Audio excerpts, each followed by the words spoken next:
how can I be sure that I'm going the right way without scenes from reality to keep me on track? I can't even be sure of how long I've been walking for. The further I travel, the less stable this space becomes. There are even moments where I can sense something that feels like abyssal energy. They can just materialize out of thin air. I have to keep my wits about me.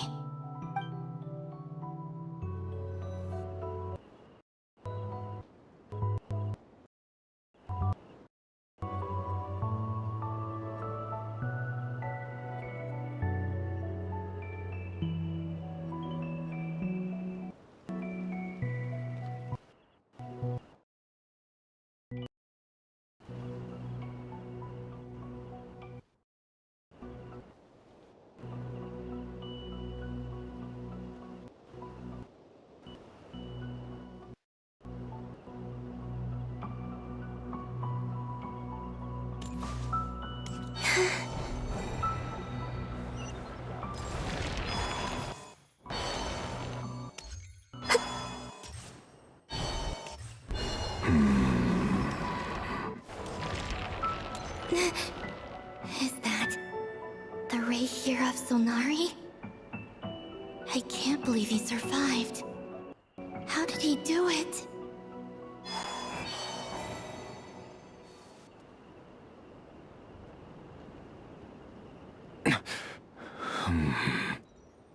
You are the moon goddess. But how?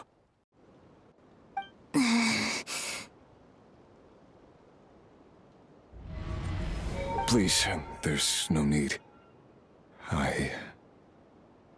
I'm not interested in fighting anymore.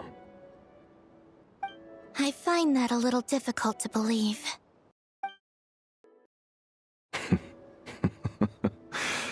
Yeah.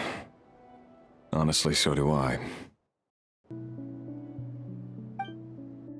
The way you used my own power against me was...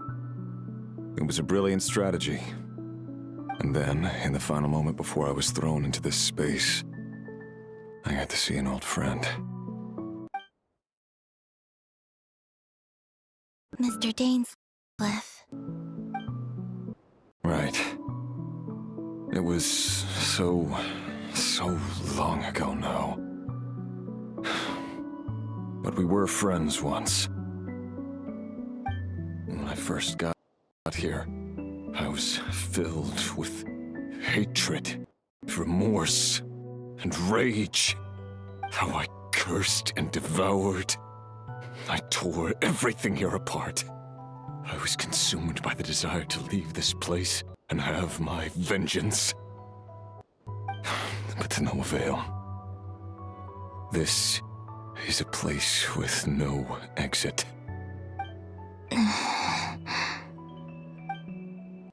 This is the second time I've entered this space. Though I have no memory of the first, I was torn to shreds the moment I entered. But this time I survived. It must be partly because of this new body, and partly because of all the Kuvaki I absorbed in Nodcry. Are you the source of the abyssal power in here? Not all of it. Some is from when I first arrived here and tried to destroy everything. But there was already a degree of abyssal power here before I entered.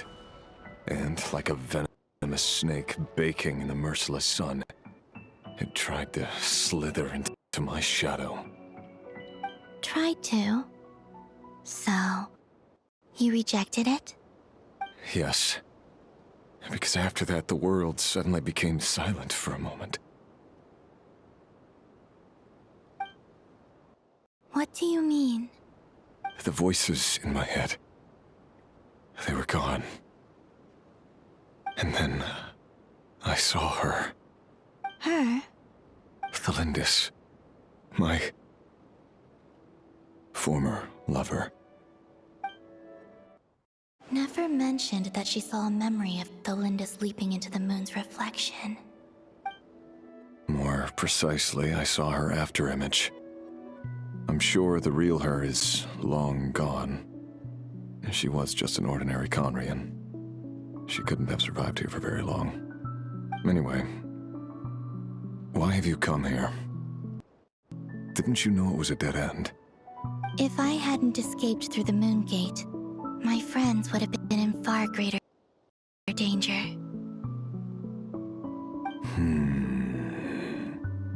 Oh, I see. Because of your power.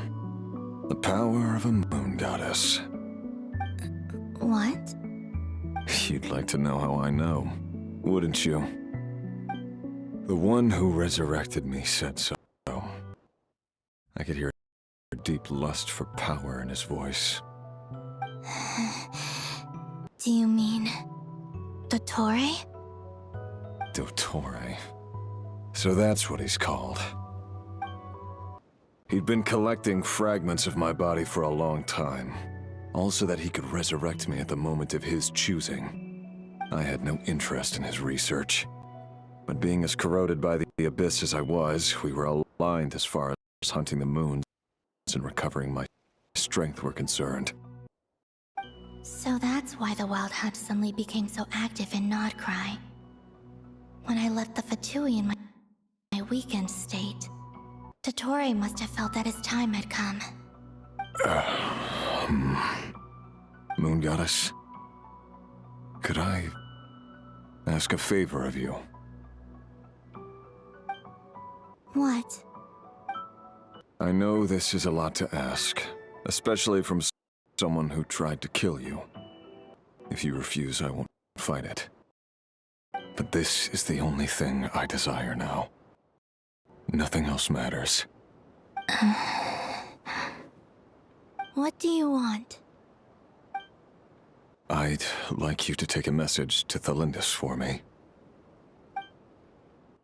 Tholindis? But... Yes. She's dead. But like I said, I saw her afterimage. I can sense that some part of her soul remains here. Far, far ahead. Why don't you go and speak to her yourself? I can't. I don't know why, but I can't move freely in this space as you can. All I can see is a glimpse of her, walking away. Just like the moment when I last saw her in life. In return, I will clear these abyssal obstacles for you.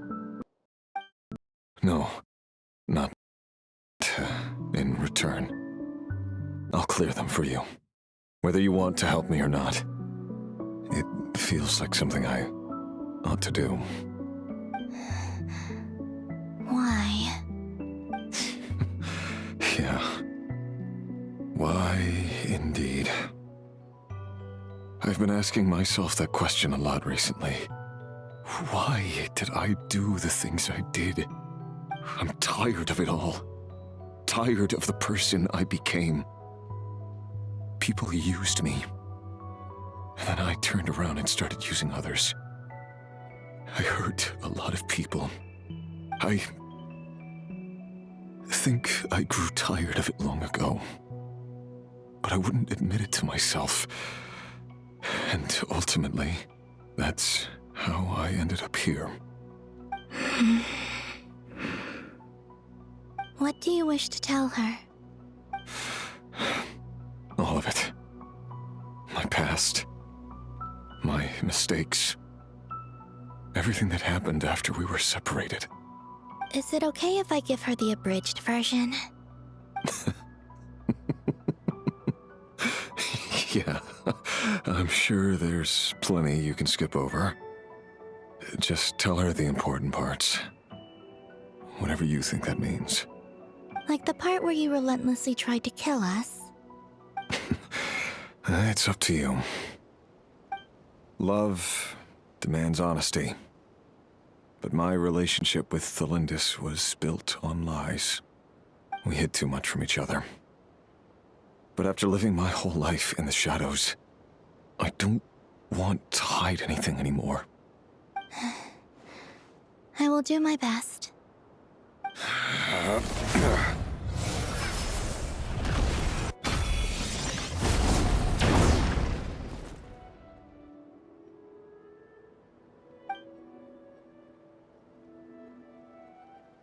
There. The Abyss will no longer stand in your way. Even though Mr. Dainsleif felt he had to fight you, I think he still regarded you as a friend. Dane? He said that you betrayed him, but he also felt great remorse at never having understood what you were truly going through. Why tell me this? Because if he'd known that someone could take a message to you, I believe that's what he would have said. Thank you. It means a lot. I know this will sound strange coming from me, but don't die, Moon Goddess. I can tell that you're determined to get out of here.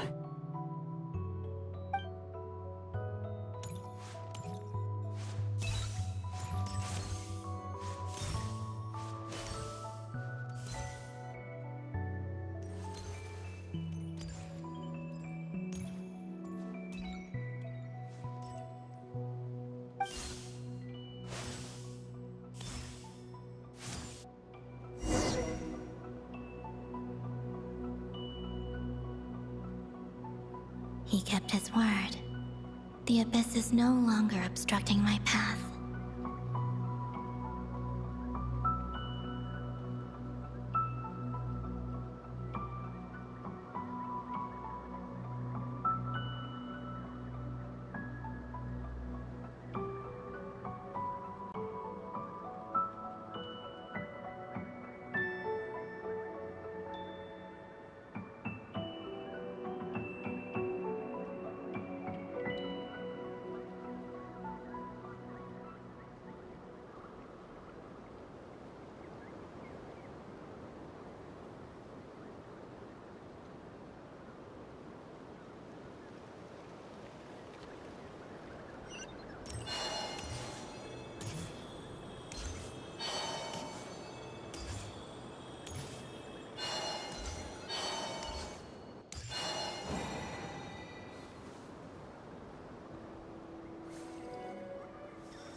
Is that the Lindis? She wasn't far off at all. And yet, they can never meet. Hello, Miss Lindis. Who are you? How do you know my name? I've never seen anyone else here before. You can call me coulbina. I promised Rerir that I'd bring a message to you. Rerir? My Rerir? Is he well? He's doing better than he was. Better than he was, huh? Sounds like he's had a pretty rough time. Others have had a rough time on his account too. In many cases, their time ran out because of him. And I'm not just talking about the children of the Crimson Moon. So, things got worse before they got better. Could you tell me what happened, Miss coulbina? Are you sure you wish to know? Yes. This is my opportunity to learn the truth. No matter how hard it is to hear, I have to know. I admire your courage. However, time is short. I cannot stay here for long.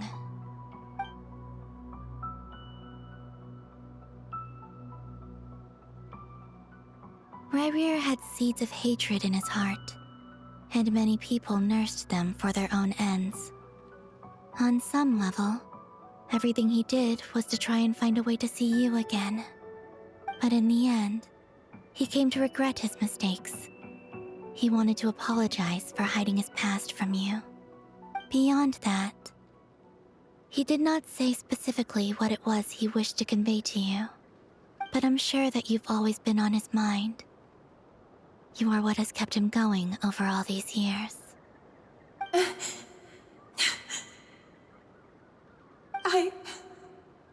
I'm sorry, Miss Coulbina.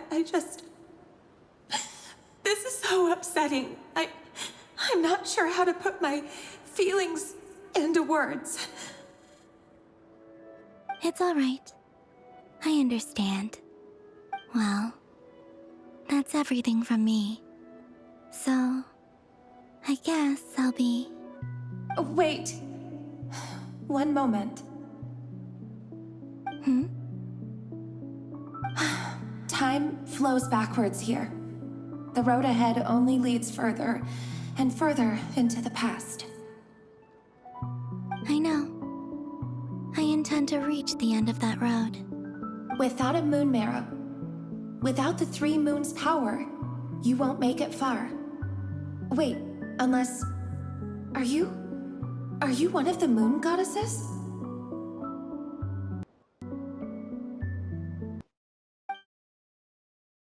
You could say that. I see. I often think to myself, if life is like a train ride, why haven't I reached the terminus? Where am I even going? And it's not just me, it's this whole place. Wherever it is, it seems like it's existed forever. It's such a mystery. Where is it going? I must seem so ridiculous. I can't answer these basic questions, and yet I jumped right in here without hesitating, only to be torn apart the moment I entered by powerful energy currents. Only my soul remains now. Thinking back, I was suddenly overcome with fear and terror in that moment. Perhaps I too became bewitched by the abyss. I may have been the leverage it needed to control Rayrir. I used to be a researcher at the Universitas Magistrorum in Conria, researching the iridescent moon's marrow. Eventually, I came to the conclusion that time in here flows in reverse. Rayrir was one of the Venster King's retainers. With me, he was in an impossible position. It plagued him constantly. I wanted to help him escape his lot in life. I wanted him to be happy, so I thought I'd use this place to return to the past. At the time, I thought I could just go back to the day that the Venster King first found the prince. It was only after meeting the prince that the Venster King started going too far with his research into the abyss. That was the day all of our woes began. I thought I could stop the king from ever meeting him and solve everything. I couldn't kill the Venster King himself, so I had to find another way to save Rayrir. That's why I wanted to go back, to kill the person who had brought new possibilities to our realm. I'm sure it was a futile endeavor, but the abyss probably enhances the basest human desires. So I naively hoped I could change everything. But I was simply too weak. Like a speck of dust against the whole universe. Look at me. I didn't even survive the journey here. Not physically, at least. I know I'm never getting out of here. But you're different. You can make it, and I want to help you. I owe you that much. How do you plan to help me? Have you noticed the golden energy that exists here? Based on my past research and my observations since coming here, I believe they carry you forward faster. I can share what I've learned and help you understand the pattern in which this energy appears.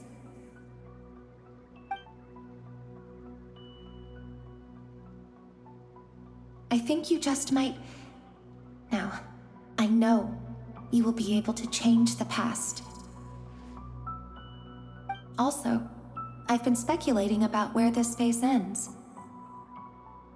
The documentation was scanned, but from what I know of the legends about the moons, the oldest ones seem to begin with Nibelung, king of dragonkind.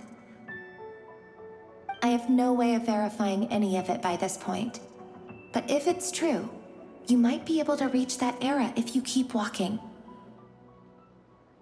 Understood. Thank you, Miss Thelindis. I'm the one who should be thanking you. If you hadn't entered this realm of everlasting death, what use would my deductions be? Thanks to you, they have some meaning. About Rayrir, I'm so sorry. For everything. It wasn't your fault. That's not true. Because we both feared bringing trouble upon each other, neither of us ever told the truth. And that dishonesty sealed our fates. But enough about that. I wish you a safe journey, Miss coulbina.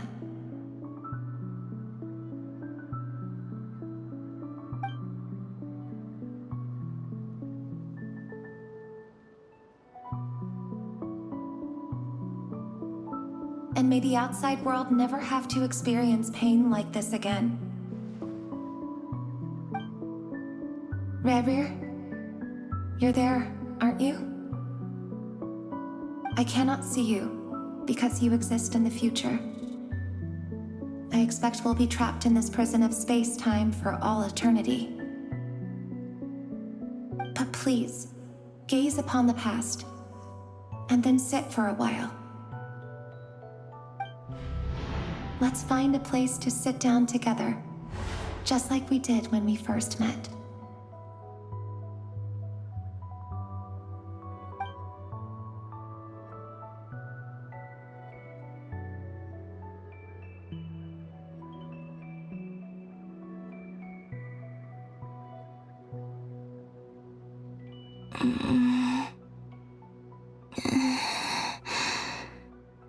How long have I been walking?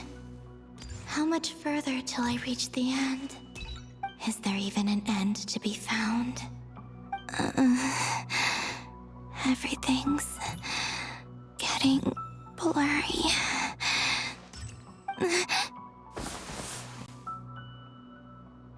Huh? Are you all right, little sister? Have you come from the distant future?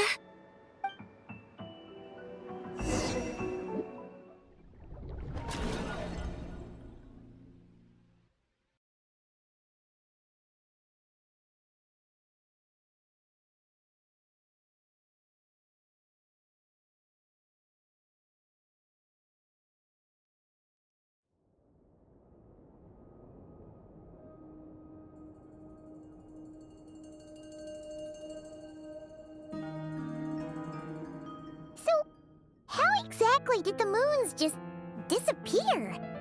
Shouldn't it be a little harder to get rid of major creations like moons? The world is a vast and ancient place. On a certain scale, all life lasts for but a fleeting moment. Miss Nicole explained that the moon goddesses likely perished in the War of Funerary Flame. The moons themselves were also destroyed at that time, save for the Frost Moon, from which a new moon goddess was later born. Am I missing something then? 'Cause the stories say that the moon goddesses were born on the moon, but doesn't coulbina say she was born in Nodcry? Huh. You're right. Why do their birthplaces differ? What's the difference between the two generations of moon goddesses? Also, remember what Sandrone said? Her scans detected 4 moons. In other words, 4 moon marrows. Technically, the result of the scan means that 4 moon marrows were detected and positively identified as moons in that moment. In other words, this piece of information alone isn't enough for us to know how Miss coulbina is doing right now. Yep, we have no way of staying up to date on whether she's dead or alive. She's on her own for now. But at least she's trying her best to get back to us. Yeah, she's a tough cookie. And a sore loser, too. We have to trust that she'll find a way. Because we really need her power. As much as it pains me to say it, we've got no chance of beating Dottore in a straight-up fight. He's much too powerful. It wouldn't even be close. That maniac is going to devour everything in his path until he reaches us. We need to find someone or something that can stop him before he does anything worse. I'll be frank. Our only hope of defeating this false god is with a real moon goddess on our side. I'm not just saying this because coulbina's a friend and I want her back safe and sound. It's just the truth. And I know that even she was no match for him when he attacked, but I don't have a better solution. We're not giving up on saving her, whether she can defeat Dottore or not. Right. Don't worry, Miss Sandrone. We're all aligned on saving coulbina. No one's trying to argue that we can only justify saving our friend because it will help save the world. This is about multitasking. We want to save both. So, she's more than just a moon goddess to you guys? Absolutely. Duh! She's part of the gang! And you are too, you know. Yes, I know. You don't need to labor the point. I knew that the moment I came running over with my documents that I was part of the in-group. I mean, if Arlecchino can fit in, I certainly can. Anyway, as for how we get coulbina back, I've been working on it constantly. But I think I'm still lacking certain information about the moon. I'd probably get there if I could continue my calculations, but the problem is, I've run out of computing power. Computing power? You mean you need more energy? No, the issue isn't energy, it's processing power. There's so much data to get through that the whole process has just ground to a halt. That's a tricky problem. René de Petrichor of the Nazissenkreuz Ordo once foretold the fate of the world. But I don't know how he did it.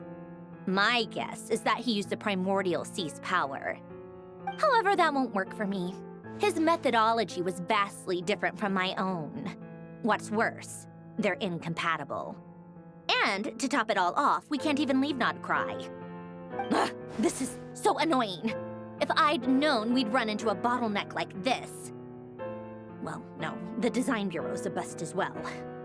Curse that Dottore! Couldn't have made this harder for me if he tried.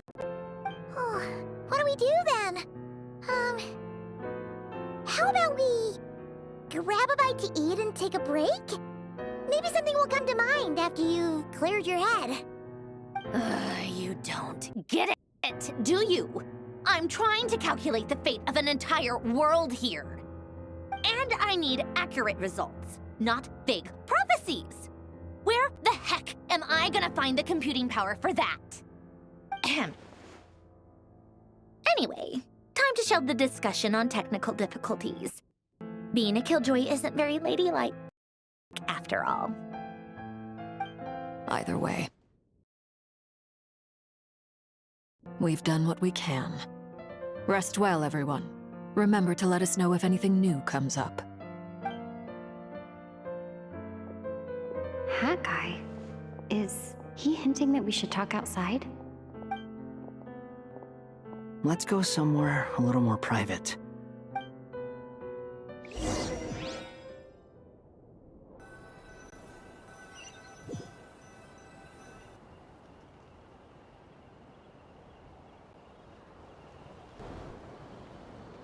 You know that Dory went back to Sumeru, right? Yeah. She mentioned she was planning to head back. Things aren't looking good for Nodcry. She's gone to spread the word so that Sumeru has a chance to prepare for the worst. From what I know of Dottore, there are two possible reasons why he hasn't made a move yet. One is that he's still working through some kinks in his new powers. The other is, he wants to see how we're going to react. He'll easily devour everything eventually. so I guess he's in no rush to make it happen. The first false god he made was me. Now it's his turn. Even though my records were erased from Irminsul, Dottore ideas haven't changed one bit. He once told me that becoming a god was like turning yourself into a hungry wolf or giant serpent to devour the moon. Clearly, he began studying the moon goddess's powers long before he even tried making a god. He's always wanted to get his greedy hands on divine authority one way or another. And in the end, he devoured the moon where I failed. In the desert of Sumeru, there is a chessboard built by King Deshret, also known as Al-Ahmar. I don't know if it was a real game, or if he was just trying to challenge his servants and citizens in some way. But creating games and setting rules, gods do that as a matter of course. That's the kind of power Dottore craves. Now he has the Trilunar Authority. His power is leagues beyond the common people. I don't think there's any point in other nations rushing to the front line. They're better off focusing on defense and hoping they can fend off any threats that spill out from Nodcry. Either way, Dori will inform Lesser Lord Kusanali, and she will contact the other gods in turn. The Seven will have some recourse available. If nothing else, their protection should keep the rest of the world from descending into chaos as quickly as Nodcry has. So on the bright side, even if Nodcry is doomed, your friends in other nations won't be in any immediate peril. That's good to know. But I'm not ready to give up on Nodcry yet. There's a word for people who refuse to let anything go. It's called being greedy. Maybe it sounds greedy to you, and probably naive too. But whatever you call it, that's what gives me the determination to keep fighting. Battles are fleeting, but the will to fight is a long-term commitment. Give up for even a moment, and your resolve will shatter. Why do you always feel the need to do the right thing? No one is born to be a savior. I mean, who's gonna criticize you if you fail or give up? Don't take this the wrong way, but Dottore said something similar to me. I guess the Fatui attracts people who don't believe in saviors. Not necessarily. It's less about belief for me. I just want to know how determined you really are. After all, I don't owe anything to anyone else here. Only you. You look kinda worried. If your arch-nemesis was about to achieve their ultimate goal, I think you might feel a little worried too. That's true. Dottore is about to become an omniscient, omnipotent deity. That's gotta be a bitter pill to swallow. Still, you're calmer than I expected. Obviously. I have to admit that my past self was a reckless fool who misunderstood not only the point of revenge, but how to achieve it. And as much as I want my vengeance, I know I'm not gonna get it by acting alone. If the world's taught me anything, it's to think before I act. Too bad it never taught me any other virtues, though. So, I am going to destroy Dottore, no matter what it takes. So, what's your plan? I'll get to that. First, tell me, what do you think of Sandrone? Just like Paimon said, she's a friend, part of the gang. How much do you trust her? This is a serious question. Think carefully before you answer. Although she's with the Fatui, she has her own values, and she's helped us a lot. If nothing else, she's clearly going the extra mile for coulbina. I see no reason not to trust her. If you say so. In that case, the three of us need to talk. I have some thoughts about her computing problem. It can be solved, but it will come with a cost. How much? If I can afford it, I'll cover it. sometimes your heroism really backs me into a corner. You know that? Come on, let's go talk to her.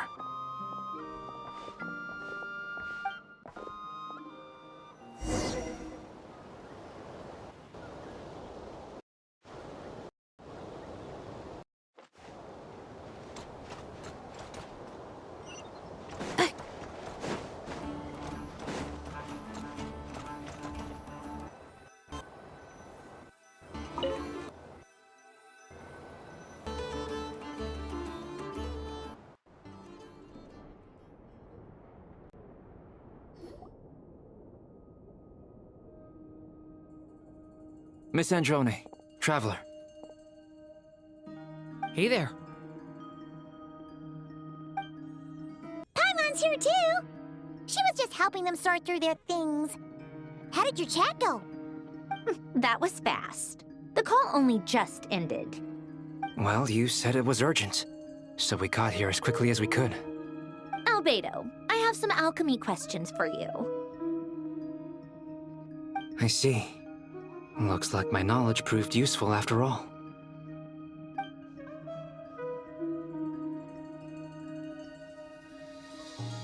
If I might ask, what is the end goal for the modified formula you'll be using? I needed to predict the future of the entire world. But I've run into some teething issues since trying to implement Renee's theory of the four orthants. I see. I'll have a look at it. Still, computing power is the real issue here. How do you plan to solve it? About that... it's been sorted. Oh, with the Traveler's help? Actually, you're not wrong. She found the person with the solution. Was it Hat Guy? Yeah, it was him. Wow! Go Hat Guy! Seems like all that time studying at the academia is paying off big time. But where is he? Wasn't he the one who asked Albedo and I to come here? Come with me.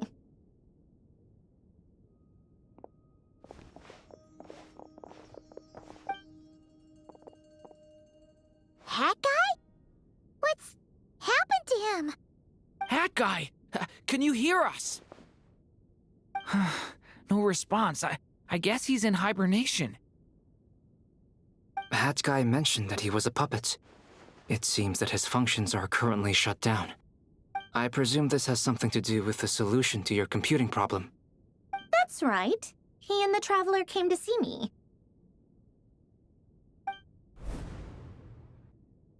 Wait, what? You have a solution?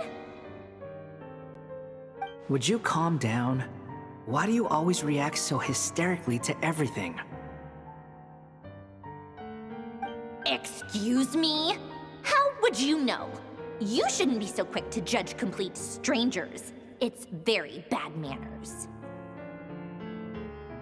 Oh, please. It doesn't take that long to figure out that you have a temper. Where does a mere student get that kind of confidence? I've actually published more papers than you. Not that status counts for much. Even Paimon's applied for academia admission. Huh? Are you serious? See? This is why I can't be bothered to explain myself. She recognizes no one's skills but her own. Okay, fine. I'll hear you out. So, tell me, how do you propose to solve my computing power problem? This world itself is constantly processing all kinds of information. If it's the world's future you're trying to calculate, you need a processing device that's designed to cope with that volume. Easier said than done. Only Irminsul can handle that kind of... Wait, is that what you're suggesting? But surely we can't just plug my formula directly into the ley lines. You should be able to tell that I'm not human, right? Yeah, I noticed. The technology, though, seems pretty ancient. Very different from Fontaine's. It's a completely different system.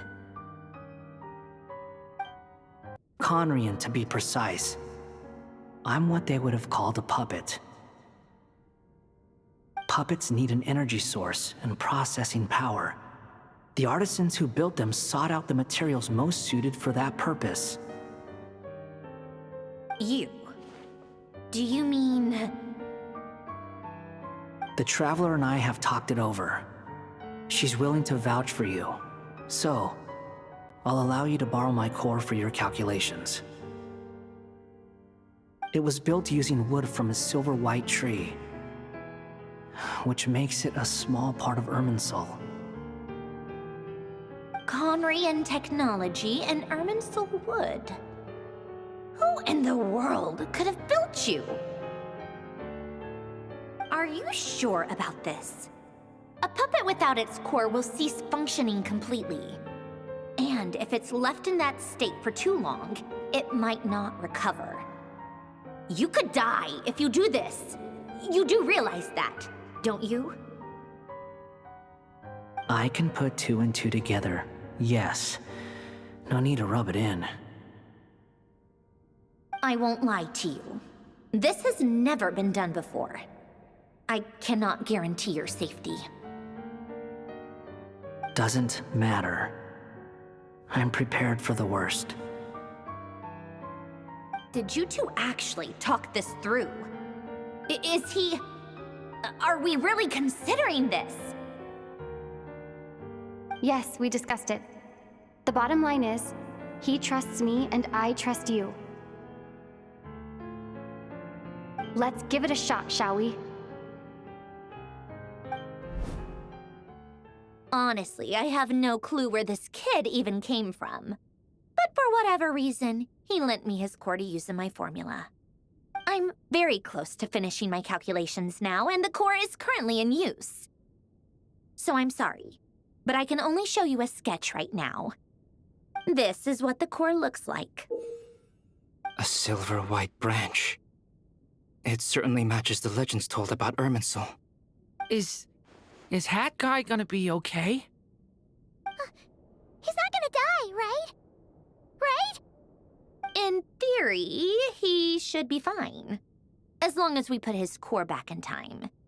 Beyond that, all I can say is that I'll try my best to avoid risk and make sure the core doesn't sustain any damage. I think I know why you called us here now. Someone needs to watch over his body and make sure it's protected until the process completes. Correct. He said that the only ones he trusts here are you two, and the Traveler. And the Traveler will have other work to do.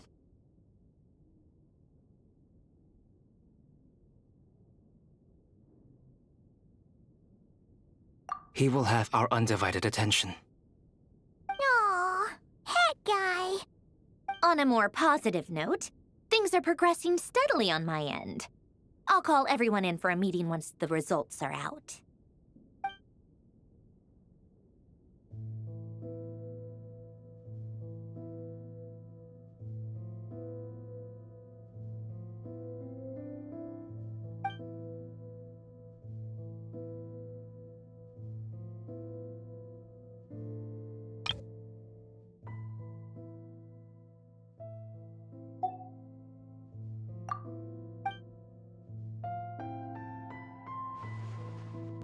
The worst-case scenario with the core removal is either a system reset or a total loss of function.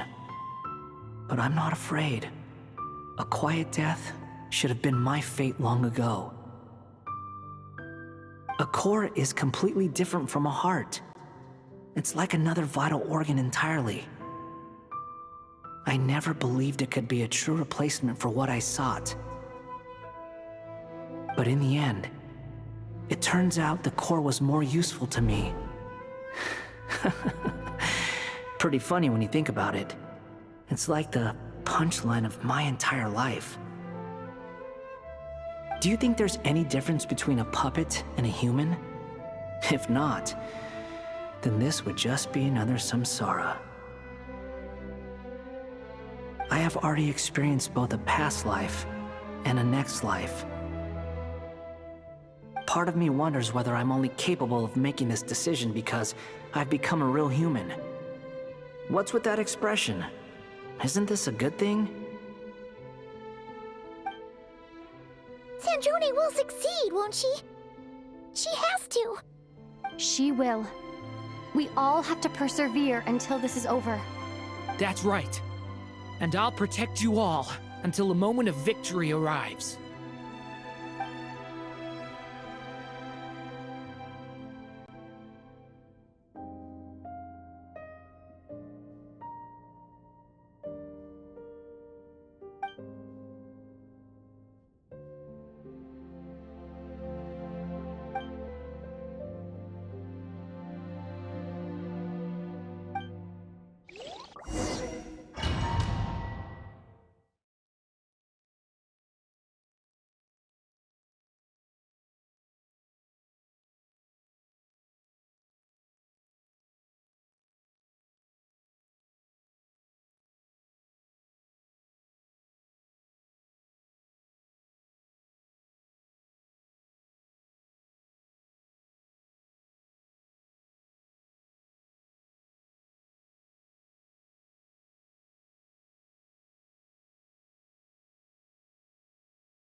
Who are you? Call me Sonnet. You have the same power as Canon. Sonnet. So, you're the goddess of the iridescent moon? Oh, goodness. You recognize me? Well then, what's your name? Coulbina. Coulbina hyposelenia. Hyposelenia? What a lovely name. Did you choose it yourself?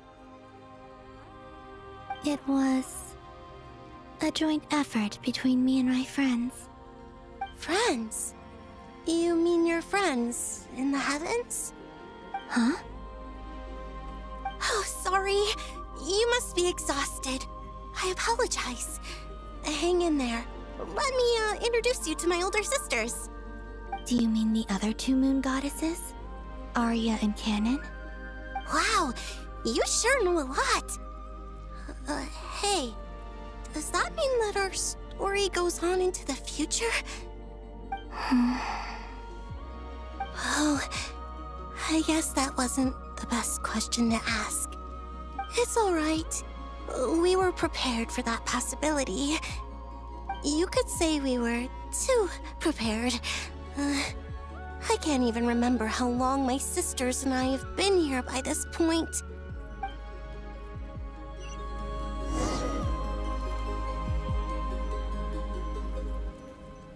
When did you get here? How long has it been? I can't say for sure, but it feels like it's been forever. I see. Are you feeling alright? You look a little unwell. I can hold out a while longer.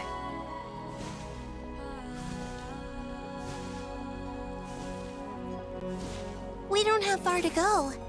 The place where my sisters and I are based is just up ahead. Don't worry, they're both really nice. I'll introduce you.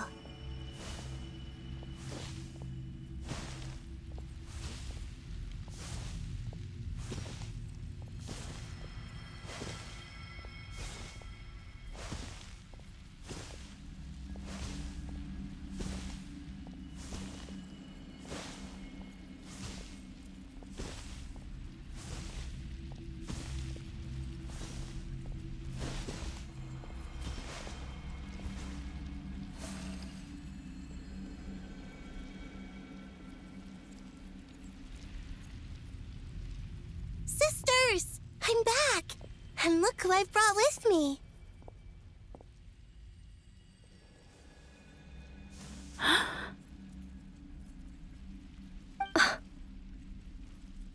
It's our lovely little sister, born in the far future. The pleasure is all mine.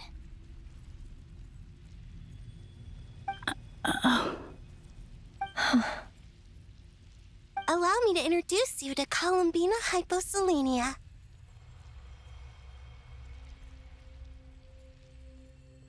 This is Arya, the goddess of the eternal moon. And this is Canon, goddess of the frost moon. Canon, don't you think hyposelenia's power is similar to yours? Hello, coulbina. I apologize for our startled reaction just now. And please, forgive our little sister if she's been annoying you. She tends to talk a lot. It's fine. You seem shy. Don't worry, coulbina hyposelenia. No one can hurt you here. Could you tell me where here is? Please. I must know.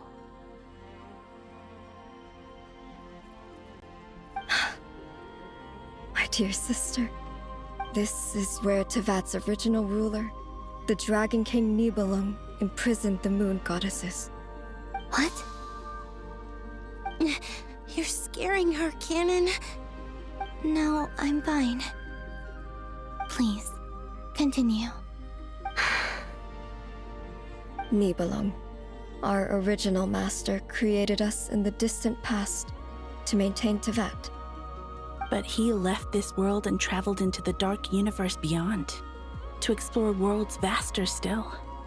Day and night, we fulfilled our duty in the heavens, until the day that the first Descender arrived. The great ruler of the firmament. The heavenly principles. Is that what later generations call them? I see. But we did not reject them at first, nor did they seem to harbor ill intent towards this world. We coexisted in peace. They were like a guest in our home. Slowly, however, we came to realize that our guest had a growing desire to change and dominate the world. And you didn't stop it? No. There was an order to the rules they set up that Nibelung never taught us. We wanted to know if this order would bode good or ill for Tevat.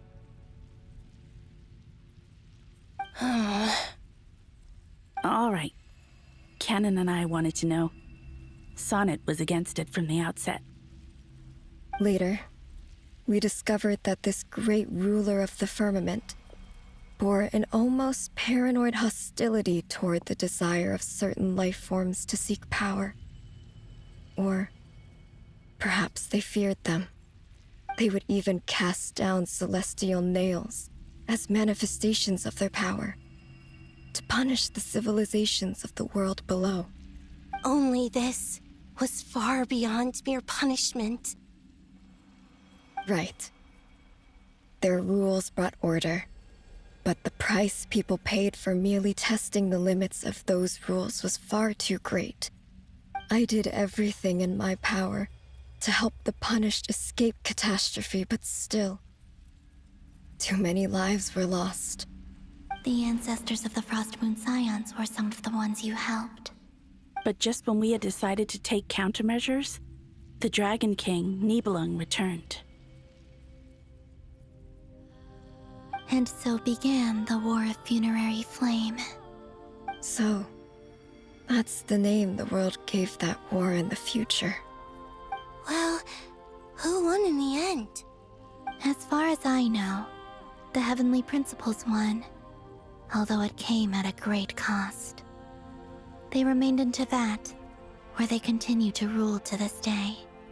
And the world's original master, the Dragon King Nibelung, was destroyed. And what of the moons?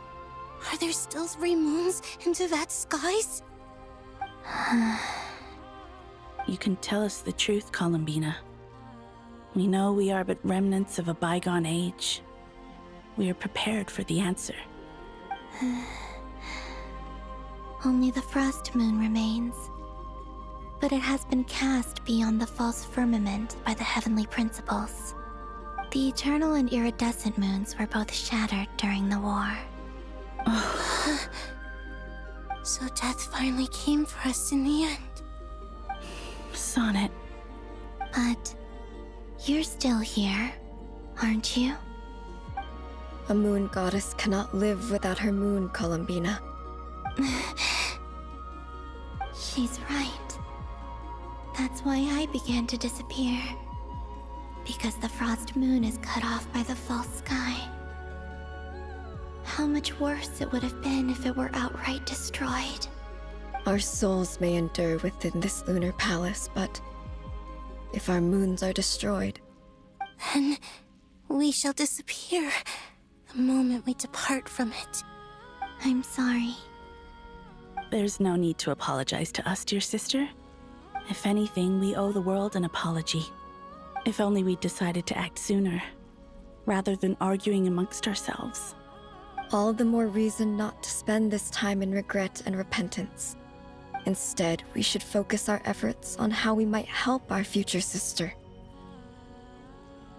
Sorry? Don't you see, coulbina, your story is not yet over. Is that not why you are here?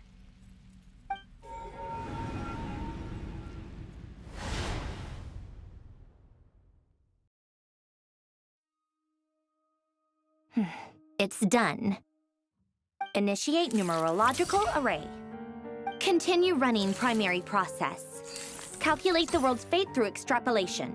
And identify nodes of potential change. Secondary process, scan for moons. Still 4. The number of moon marrows hasn't changed. Wait, let me think. Is it possible that there's something I've been misunderstanding about the moons all along? Variables. Variables in the world. I know where potential variables within the world come from. So what about the moons? Are there any variables there? Like their life or death, for instance. What if being alive or dead makes no difference to a moon? But that's so strange. Even immortal gods can die. Why would the moons alone be? Wait! Wait! I've got it! I've got it! If alive or dead is considered a variable, we might have had this wrong the whole time. No one ever said that a moon marrow equals a living moon. We just made that assumption ourselves. Initiate secondary process. Scan again. This time filtering out interfering perimeter, moon marrow. I don't care if they're natural or artificial. Get them out of my search results! Why? It says 3 moons still exist in Teyvat, even after excluding the moon marrows. But we know for a fact that 2 of them are dead. Redo the scan. Narrow the results to living moons and real moons. No, scrap that. Narrow it down to moons that have lunar authority and remain alive. Why? Why is it still 3? What is this, coulbina? Has the world lied to us? Or are you the one pulling the wool over our eyes?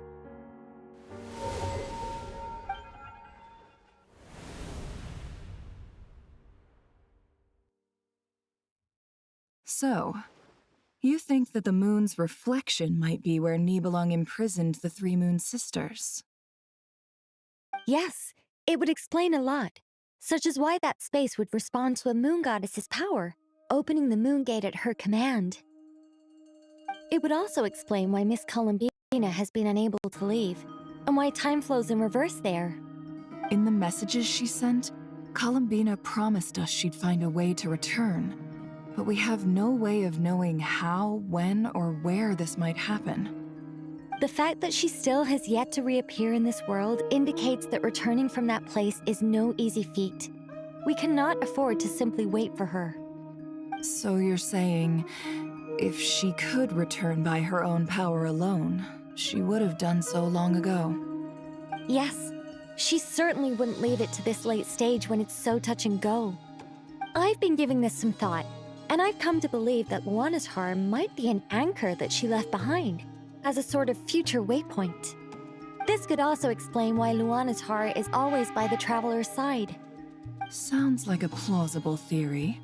If that's the case, there must be some criteria we need to fulfill to allow coulbina to return to the present. The question is, what could they be?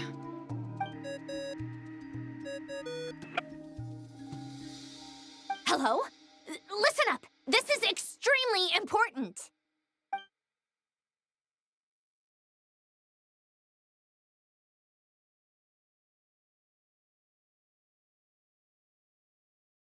Not only is coulbina alive, but she may well exist in a form unimaginable to us. I'm still unclear on the details, but she's done something truly inconceivable in the past. And the clue to what she's done lies in the moon and Tevat's sky. Truly amazing. Oh, I'm so delighted for her. I'm sure we all feel the same. And I'm sure coulbina is ready to get back here and fight by our side. I'll keep my calculations going and try to find some way of coordinating with her. But that's not an excuse for everyone else to slack off, okay? All of you had better keep trying to think of solutions.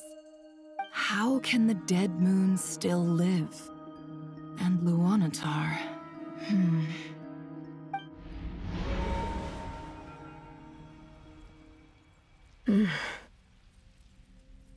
It's hard to believe that's what will happen in the distant future. Our authority is linked to the most fundamental rules of Tevat. I suppose it's no wonder that many would covet that power.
I didn't realize that when you said friends, you meant people who live down in Tibet.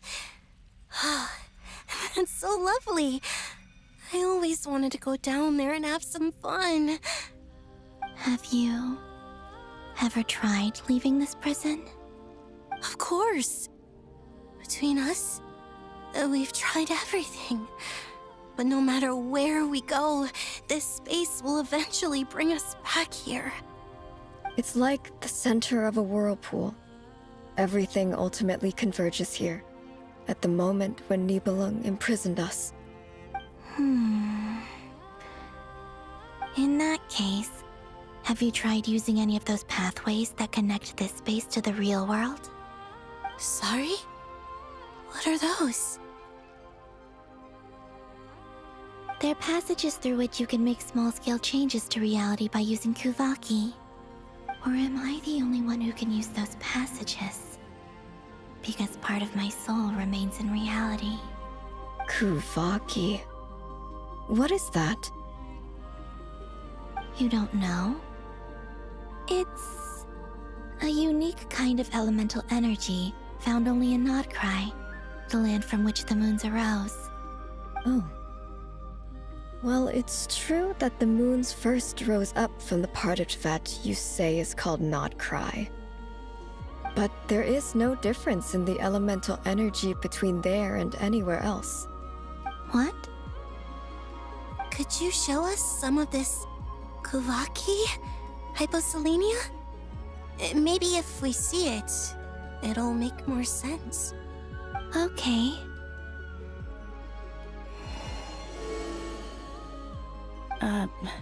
Isn't that just your power? What? But it's everywhere in Nodkrai. In the air, in the land. Even the creatures who live there have adapted to its influence. How curious. This Kuvaki certainly did not exist anywhere in the world before we were imprisoned. Let alone influence living creatures. So, how exactly does it affect them anyway? Can they float in the air like us? This is so strange. Why would their reality differ so much from mine? Coulbina, you're looking for more than just a way out of here, aren't you? Yes. If I am to help my friends, I will need trilunar authority on par with that of our foe. You mean... you'll need our power? This sounds extremely risky. The Three Moons' powers are not mutually compatible. Concentrating them into one goddess will be a very painful process. And if anything goes wrong, it could tear you to pieces. I know. But I'm willing to take that risk.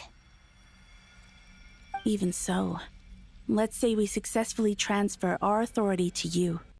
How will you take it outside this prison? Nibelung constructed this realm specifically to prevent us from using our powers to interfere in his war.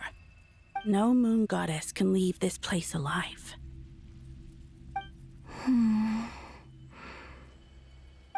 What if I don't leave alive?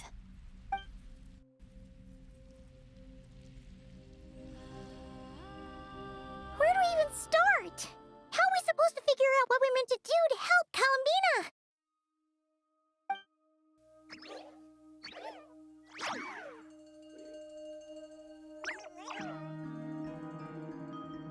Coulbina, what do you need from us?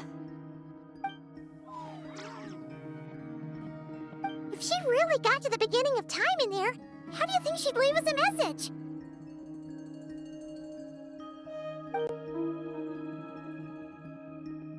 You don't think she'd write it down on a stone tablet somewhere in the hopes that we'd find it, do you? Seems unlikely. Coulbina may not talk a lot, but she thinks deeply about issues like this. Let's review what we know. This is the Coulbina who fought alongside us against the Reikir of Solnari, and with whom we celebrated Moon Prayer Night. She knows our personalities, our ways of doing things, even our unique strengths and abilities. So, if she wanted to tell us something from a long, long time ago, what would she do? Oh.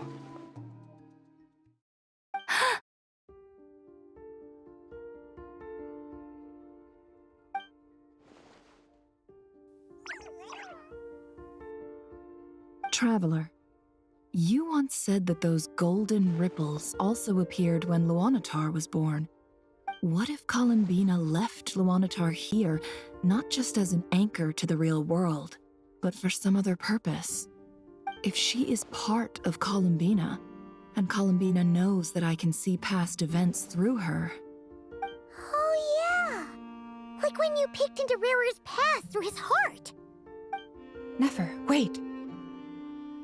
If you're right about this, and you can really see past events through Luanatar, your eyes, they'll... Oh, I know. Looking at Rare's past in Conria was already enough of a strain on my eyes. Looking this far back into the past, it'll surely blind me. But it's our only chance. This is the only way. Boss.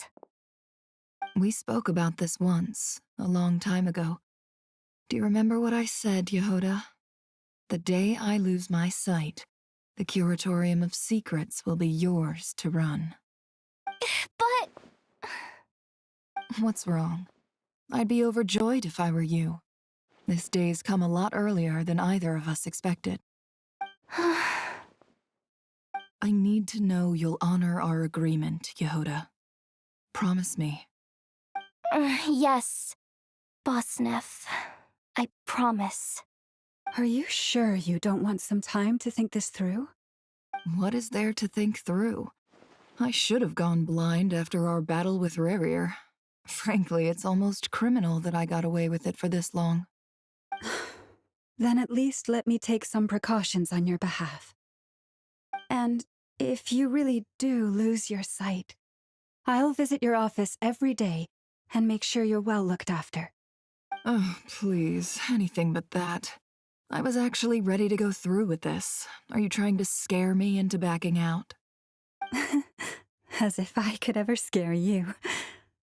I'll assume you're just joking to calm your nerves. All right, enough chit-chat. Let's do this.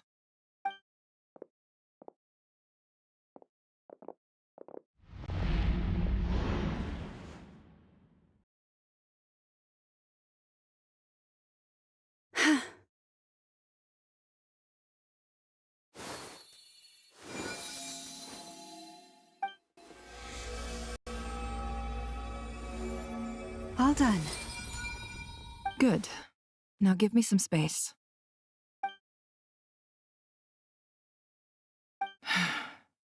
Come on then, little one. Show me what happened in the past.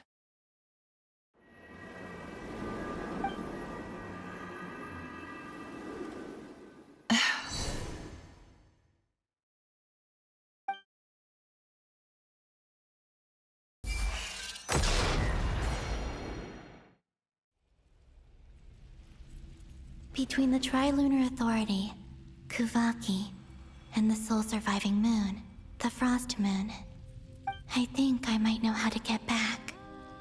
But I will need my sister's help. Time to go talk it over with them.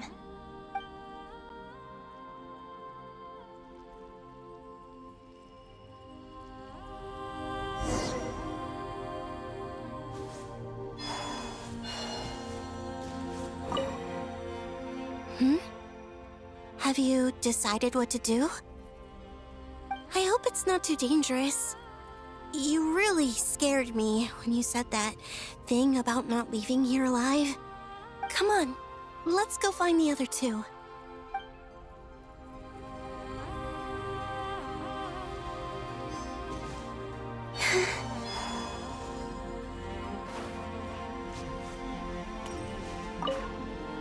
It seems you have reached a decision. I'm all ears. What do you propose?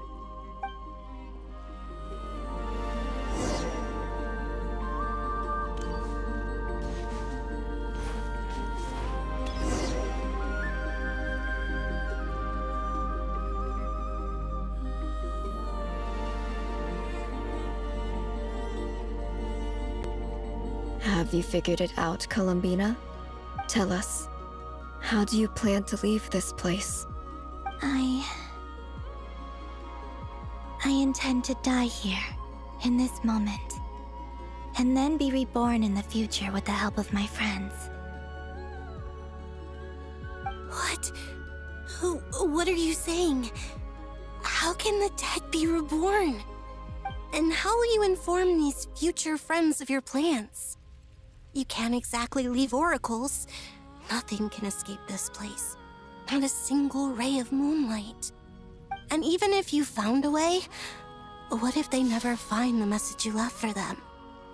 You'll... No, that won't happen. Come again? They will find my message. I'm sure of it. I'm not following. How exactly will you achieve this? It's quite simple, really. First, I will leave my soul here.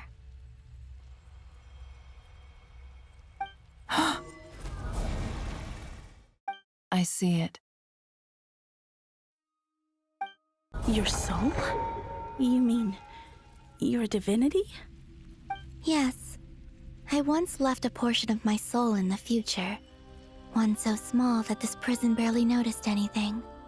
In this very moment, she can resonate with my soul across time. When the time comes, I believe that she can serve as an anchor to pull my soul from here back to the future reality. Just as gravity connects the world to the moon. Exactly. In the future, where I came from, the moon has been cast beyond the false sky, but I can still feel that it is there. In a similar way, I can feel a connection to the soul fragment I left behind even now. My friends can use it to detect my presence. But how do you just leave your soul here? Is that even possible? On my way here, I met an ordinary mortal who entered this place long before I did. Her body is long gone, but her soul remains. And before that, I encountered an old enemy whose entire soul survives here intact, while the power that once corrupted his body has faded away. So, perhaps this space is specifically designed to imprison divinity and authority, but not the physical body. Still, even if your body can escape, would it not just be a lifeless husk without the soul inside? Wait, is that what you meant when you said you wouldn't leave alive? Yes. I shall turn my body into moonlight and pour it over Nodcry. That power shall protect the land and quietly blend into it, awaiting my soul's return in the future. However, I cannot do this on my strength alone. I would need your help to do this, so I'm humbly asking for your assistance. Oh, dear sister, you need not be so formal. As I said before, we are but remnants of a bygone age. You, on the other hand, were born alone in that distant future, and you have walked a long and lonesome road since then. How could I bear to let your story end here in this dungeon? Don't forget, we are your sisters, your family.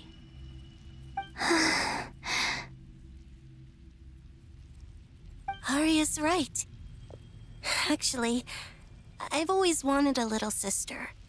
Can you imagine how it's been for me? Getting nagged by two older sisters all the time. Now, I finally get to be the big sis. And not just that, but I get to help you return to your world, too. How could I say no to that? Sonnet. Canon?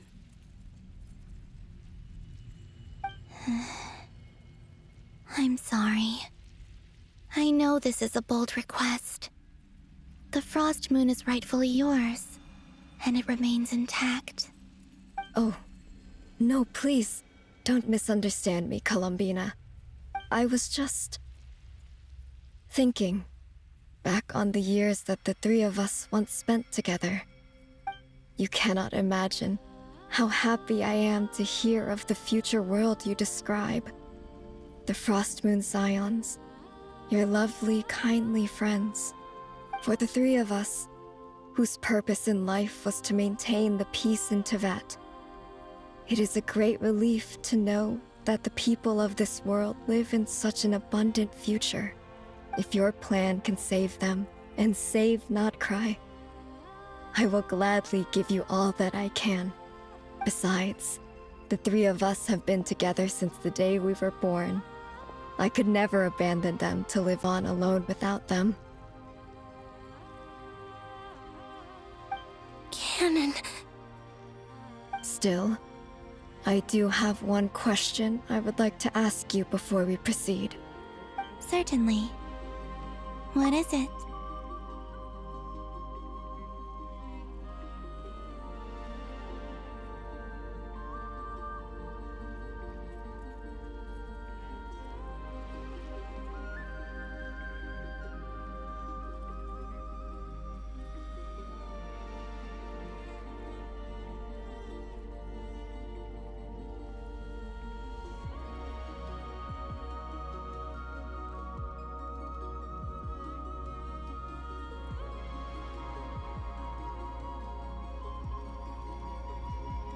Why do you cover your eyes?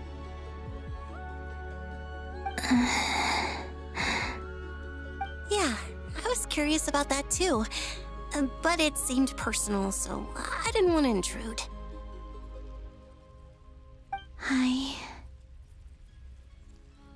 There was a time when I refused to look upon the world. I believed it was full of nothing but lies and falsehoods. I wished to hide my feelings, seal my heart, until I could return to my true home. I see. Perhaps that decision saved you from ever having to see the false sky again. But at the same time, you likely missed out on many true and precious things, like the smiles on your friends' faces. Promise me this, coulbina. When you return to the future, open your eyes, take a look at the world around you, and see your friends. I'm sure that you know this already, given that you long to return, but that is your true home. Give me your hand, coulbina. Arya, Sonnet, you too. Okay. All right.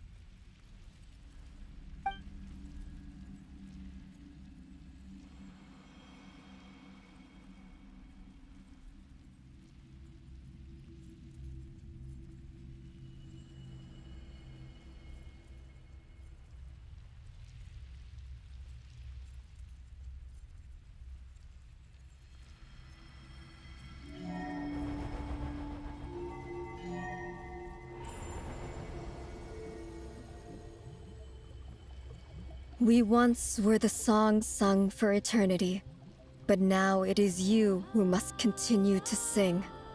We once were the tides in the great river of time, but now we subside, and you arise. We were the messengers of madness and inspiration. But now, the lies have faded, and your truth must endure. We are souls awaiting the sun. You must return to be with those who smile when they see your face.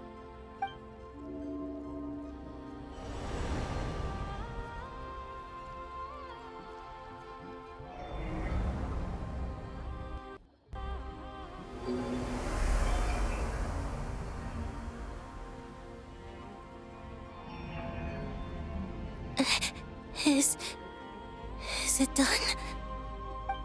Yes. We have transferred the authority over all 3 moons to coulbina Hyposelenia. From this moment on, she is the Tri-Lune Goddess, the one and only moon goddess of this world.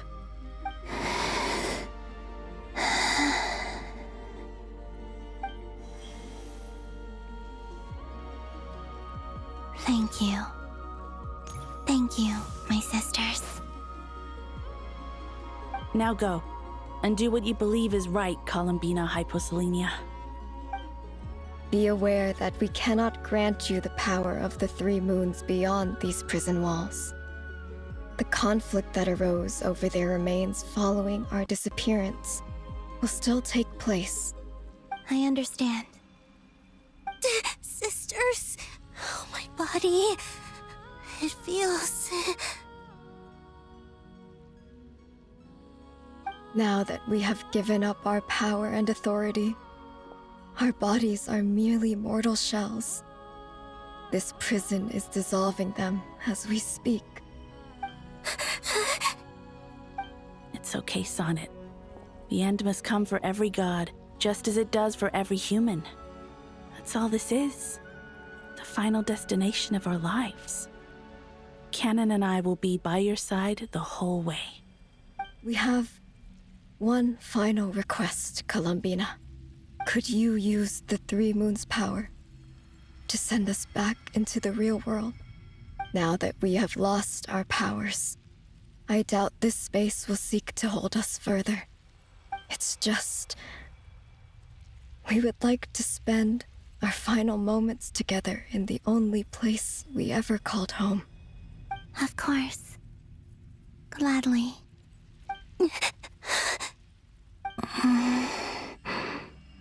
Sonnet? Yes? Don't... I wish I could tell her not to give in to the abyss. Not to be afraid. But is this really what I should say at this moment? Don't forget. I'm so glad to have a big sister like you.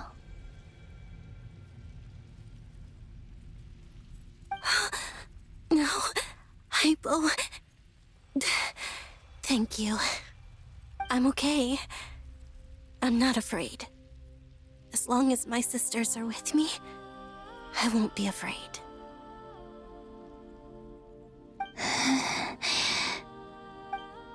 It looks like this is goodbye, sisters. Goodbye, coulbina. Take care of this world in our stead. I will.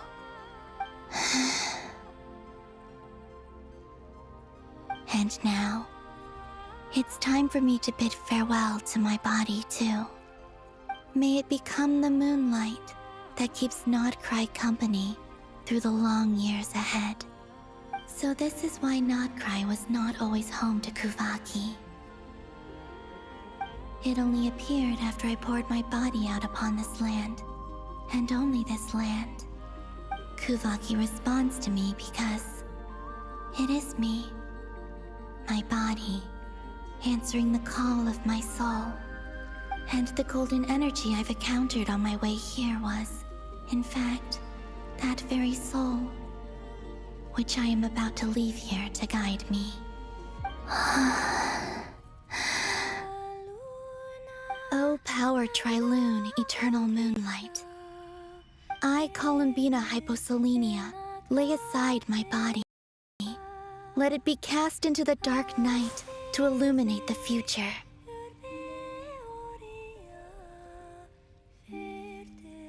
May it be a companion to all who dwell beneath the moon.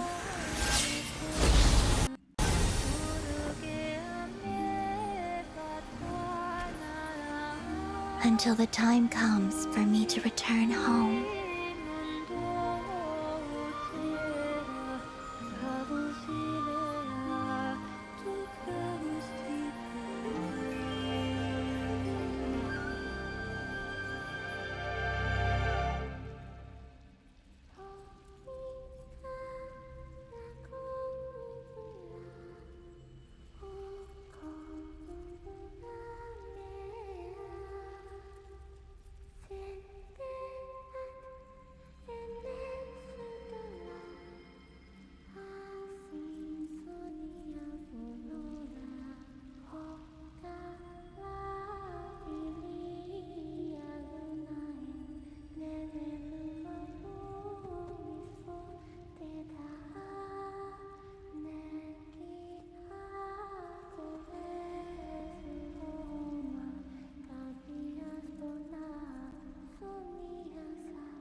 we even allowed to see that? Is anyone? Oh, can you still see? How many fingers am I holding up? I see 2 fingers, and a look of sheer terror on your face. Truly astounding, Miss Nefer. Your eyes have glimpsed the very ends of the world, and yet they remain as sharp as ever. Or is the credit for this miracle due to Miss Lauma? It seems that even time itself is no match for your medical skills. Surely you jest, Mr. Flins. I suspect we have coulbina to thank. She must have realized the immense toll that the ritual would take and purposely set aside some of her power in the past to protect Nefer's eyes when this moment arrived. There is always a great price to pay for witnessing the truth, but it seems that this time, coulbina has shouldered that burden on our behalf. She chose the perfect method of getting a message to us.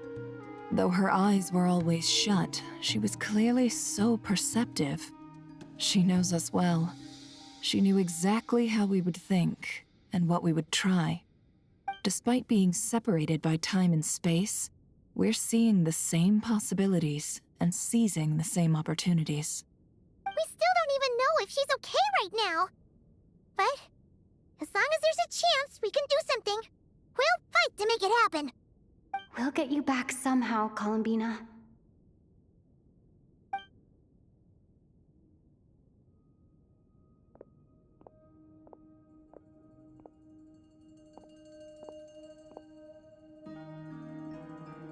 Well, based on the information we now have, let's figure out our next moves. Thanks to these gentlemen, we have a much clearer picture of the situation with Dottore. The civilian population has been moved to safety, so we no longer need to hold back. Miss Androne, how are the calculations going? So far, so good. I'll keep seeing how far I can push the system, though. Can't have Hatman being powered down for nothing. There's still a long road ahead. Where should we begin?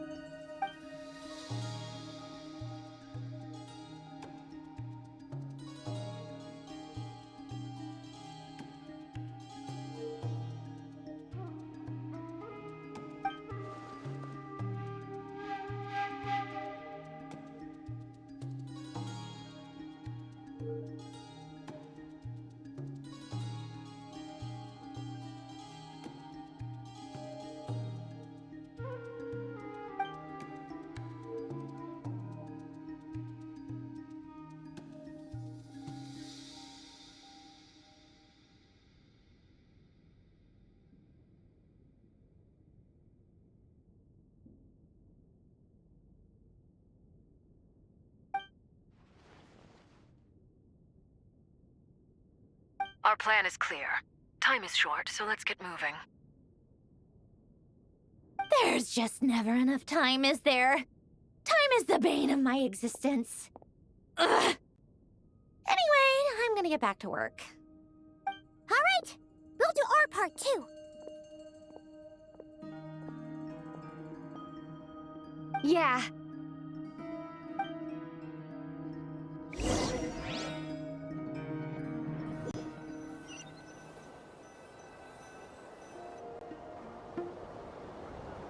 Albedo's theory says that elemental energy can dilute the light realm's power.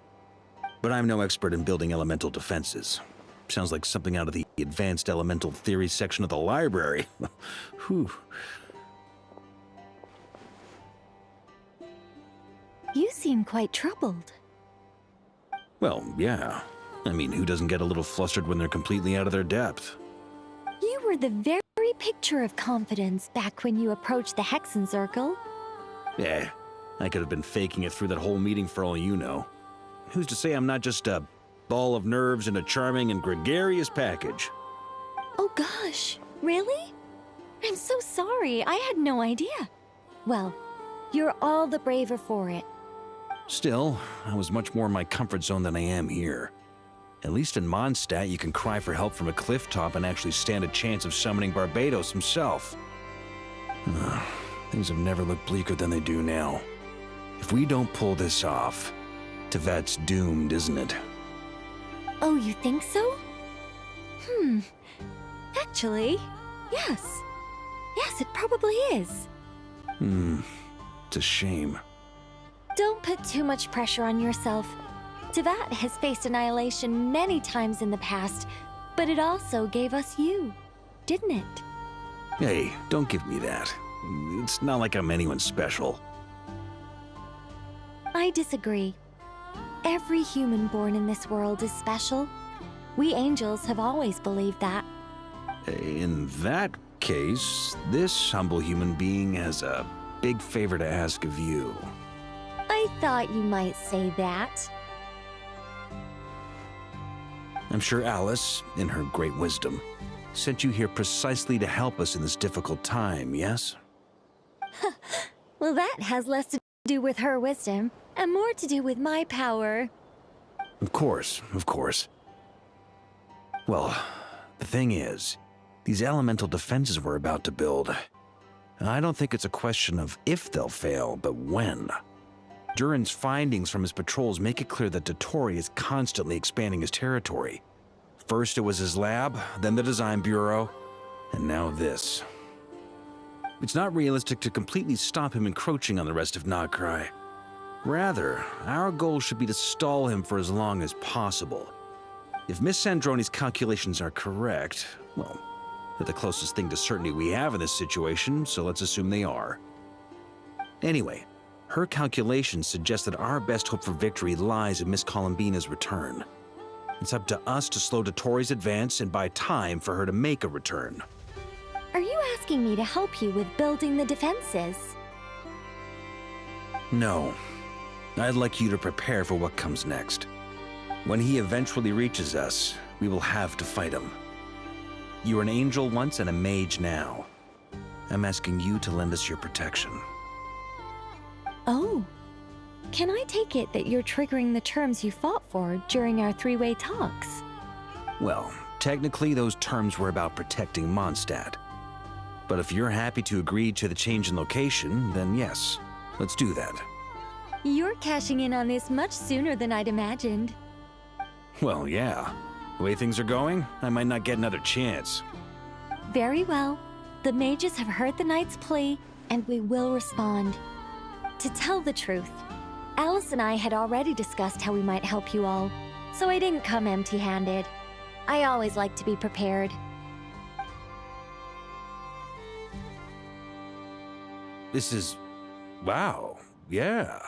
This is great. Seriously, thank you. It's been many long years since I had a chance to dazzle humanity with a little divine intervention. To humbly serve as a reliable and responsible guide. Anyway, Knight of Boreas, please accept this gift in recognition of your great virtue. Go now. May the angel's blessing deliver you safely to your destination.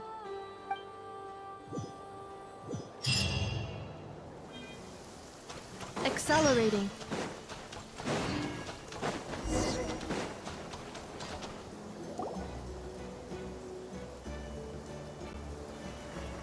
Ah, you're here.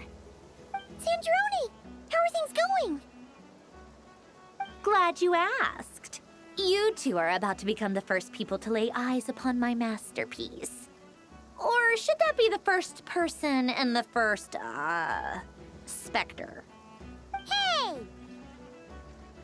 Whatever. Come, feast your eyes on this. Wow! We've never seen something like this before! This meter displays the progress of my formula. Currently, it's still making the most important connections. Once it's finished running, I'll deliver it right to your side. And then, we can finally bring Columbina back. What do you mean, deliver it? Can't you just tell us over the Dodo communication device? It'll just be some numbers, right? Ugh, you're such a greenhorn. This isn't the kind of formula you solve in math class. It's a highly complex algorithm capable of constructing a framework of rules. Ugh, whatever. We'll be here all day if I start trying to explain it. All you need to know is the formula must be completed before we can bring coulbina back.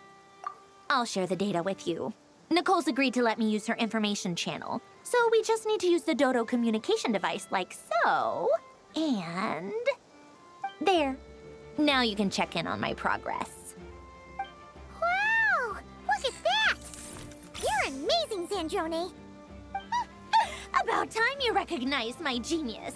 Took you long enough. Anyway, that's all for me. You should check on the others if you have time. Make sure we don't have any weak links in the chain. That might sound harsh to you, but close supervision is a common practice in the Fatui. Not looking to catch anyone out. I just care about everything going smoothly. That's all. I'm kinda stuck here while the formula's running, so I need you to be my second pair of eyes in the meantime.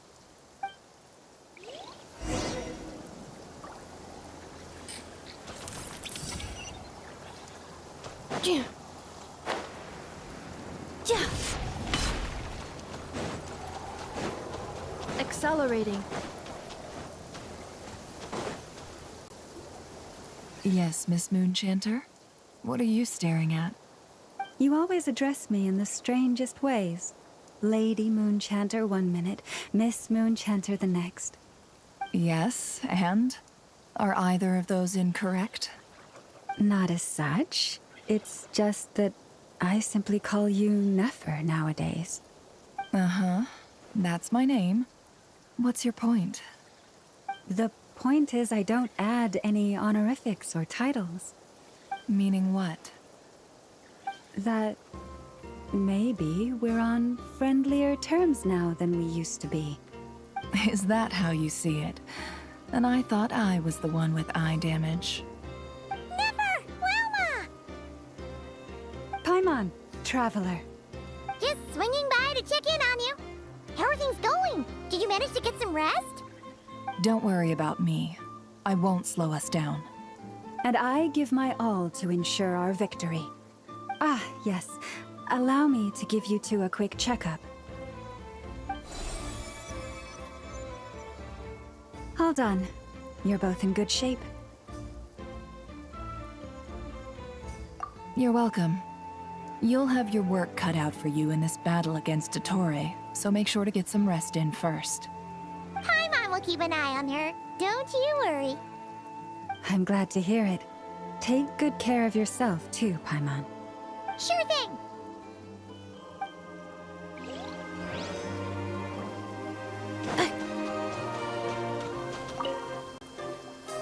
Traveler, Paimon, a pleasure to see you both.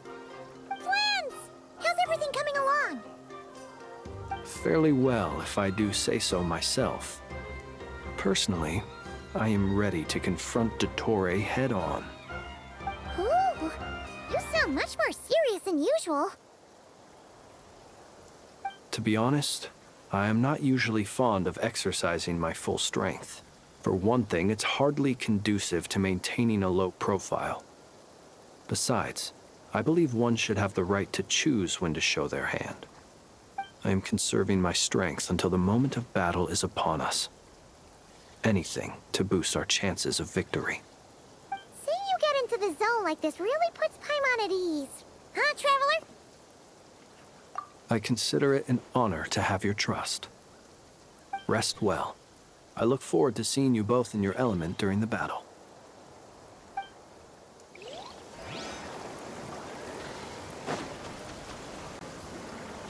Thankfully, Miss Nicole has come to our aid. Nasha Town is now looking very well defended. Golden Flame. Yes, that's Nicole's power, all right. Based on the latest message from Grandmaster Varka, it sounds like they've reached an agreement. The situation should be more stable with her assistance. Everyone will have at least some degree of protection. Albedo! Durin! Hello there, you two. Are you well rested? That's good to hear. As per the plan, Albedo and I will be in charge of Nasha Town. As Dottore's energy field expands, it's creeping ever closer in that direction. But we will do our best to hold our position. We fought side by side many times before, and always with great success. I believe this time will be no different. So don't worry about us. Focus on fighting Dottore.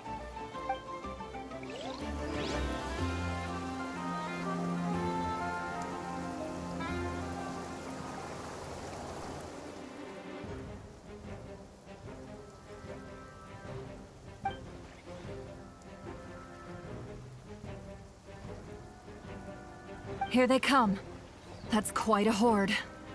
As we expected. Get ready, everyone! Take your positions, and prepare to engage. Let's begin. I'm at the ready.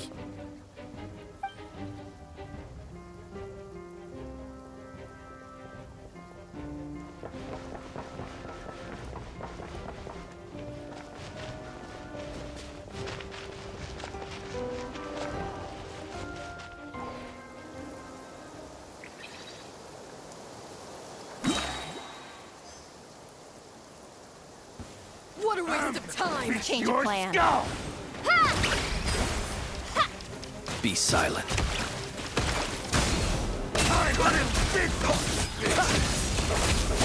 Did it take too long? Close your eyes. To dust.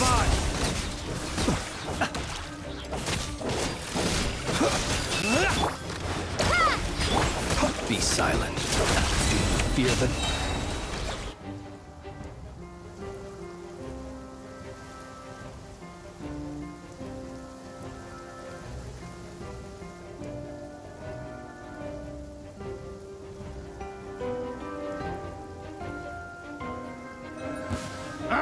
It's your go!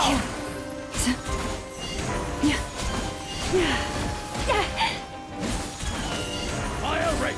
Come on! With one heart, we agree. Listen! Fix it! These creatures cannot stand against us. Oh, fighting talk. Just don't let your guard down. That goes without saying. I'm hardly the risk taker in this group. Excuse me?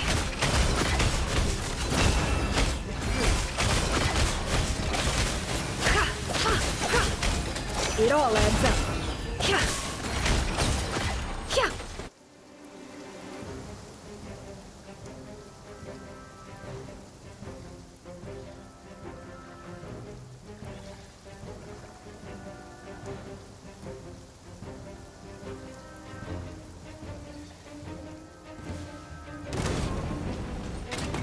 Burst forth! Witness my great undertaking! A turning point in fate!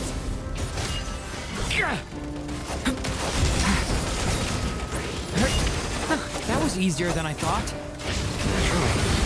What do you mean? Is it because as created beings go,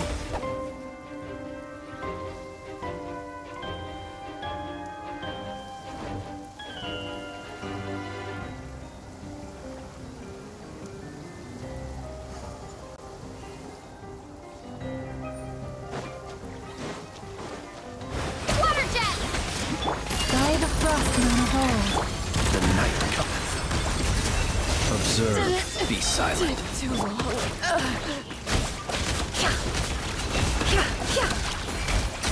People have always used fire to drive away wild beasts.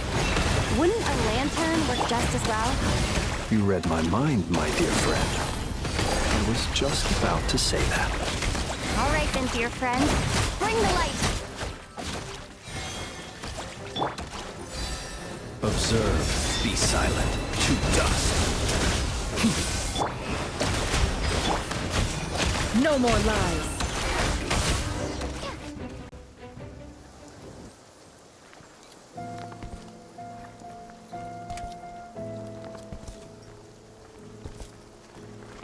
You're looking well.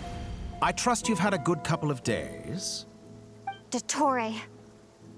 It's actually a good thing, in my view. If the subjects of my experiment were to die prematurely, it would throw quite a wrench in the works. And so, I must thank you all for your resilience. We are no longer on the same level, but you are nonetheless worthy of my respect. A creator god should be merciful and gracious after all. And in any case, it is only right that before I end your lives, the world is informed of the arrival of their new god.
The experiment begins.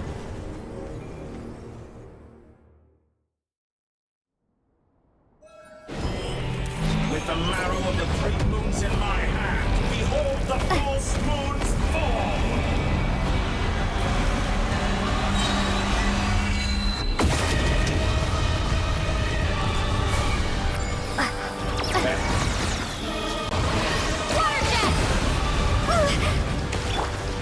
Close your eyes. Cannot face me! Fear the dark. Found! Pathetic!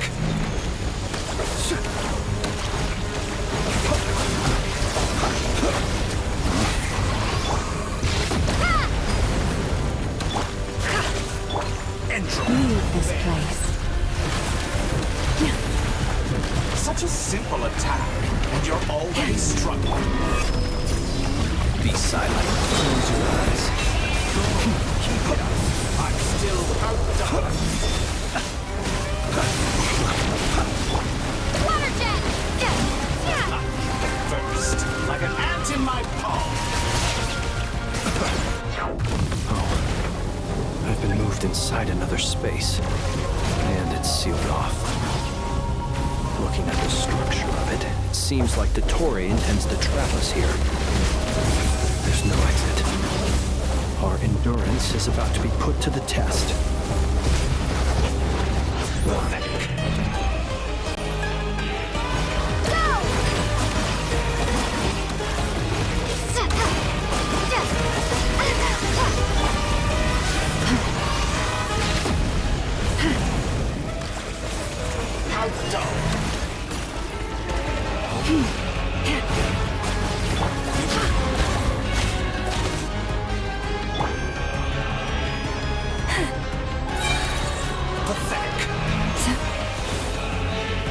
For the everlasting place. Bombs away! The deception ends here. And you're already struggling.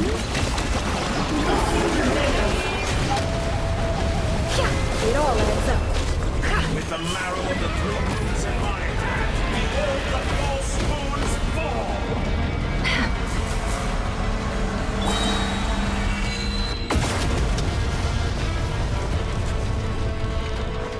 Reverse.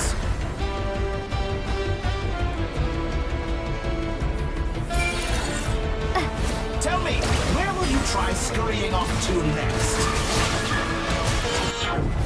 Looks like Dottore has opted for a divide and conquer strategy.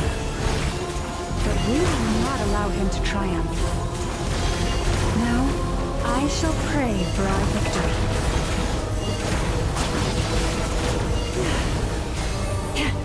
Receive my Entropy bends to me.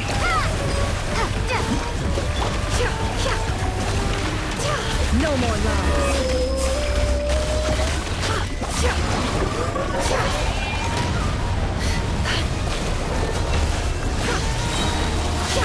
Seek within.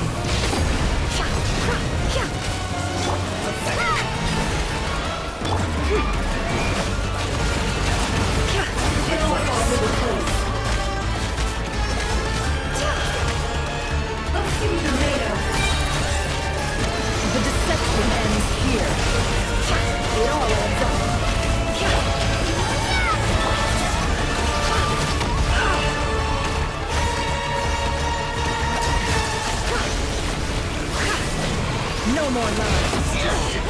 And you're already struggling.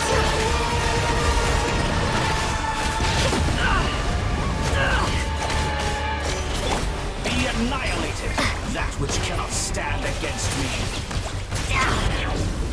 What's this supposed to be? A knockoff version of the space coulbina got trapped in? There really is no way out. We'll see about that, Dottore.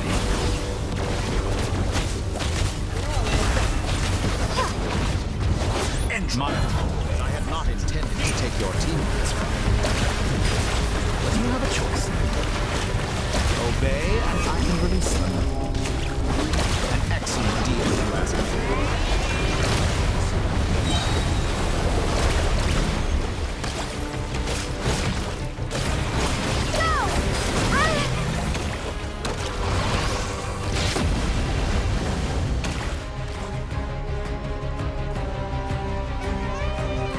I'm aware you've been working on some little tricks to surprise me with, but it appears that none of them have come to fruition.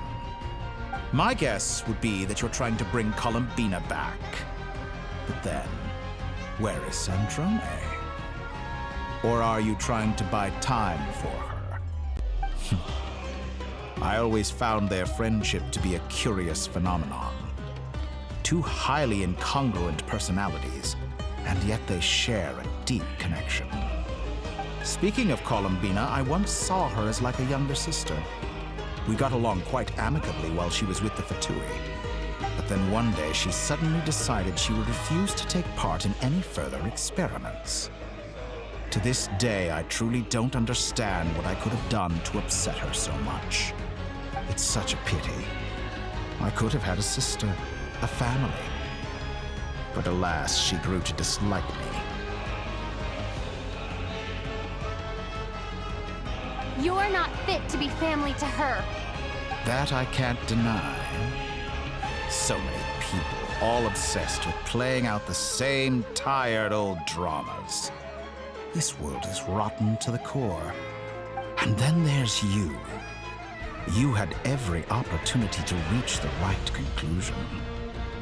The thought of killing you off like this?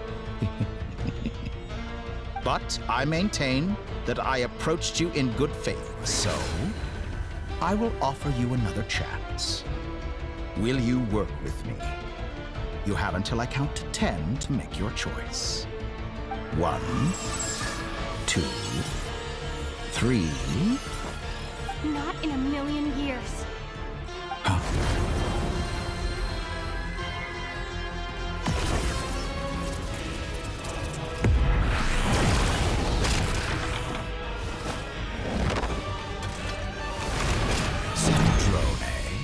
What a pleasant surprise. I didn't think you'd join us all the way up here. You're as sick and twisted as ever.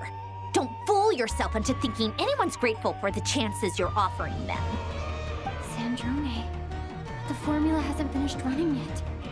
Funnily enough, I was just discussing a collaboration opportunity with the Traveler, and then I see you, who I must say is a good example of an opportunity gone to waste. Gone to waste? I said that everyone would get one chance, and you've used yours to march right back into the lion's den. So yes, it's an utterly wasted opportunity. And what makes you think I believe a word that comes out of your mouth? I was planning on disposing of your little formula after wrapping up more urgent business here. Since you've taken the trouble of serving it to me on a silver platter, I can simply bring it forward in the schedule.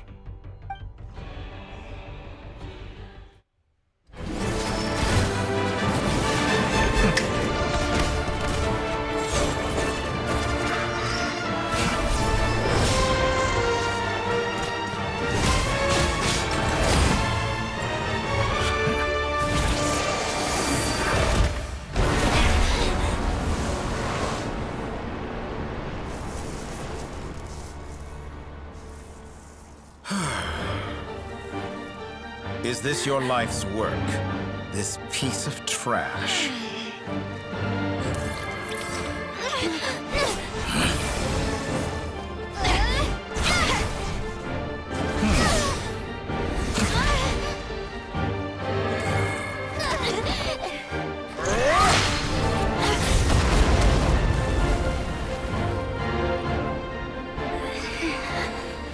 Your formula runs too slowly, Sandrone. You put your hope for success on others instead of fighting dirty. That is why you have failed. Now, whom should I slay first? Any volunteers? No one? How nice of you to leave the decision to me.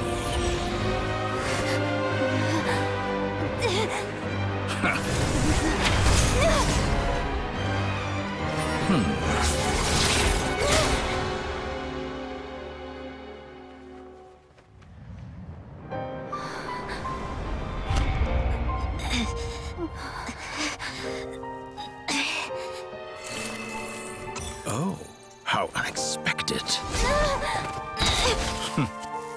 Sandrone, any last words for me, comrade?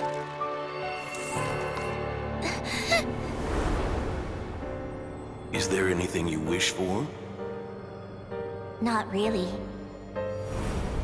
But I've always known what I don't want. Go to hell, Dottore.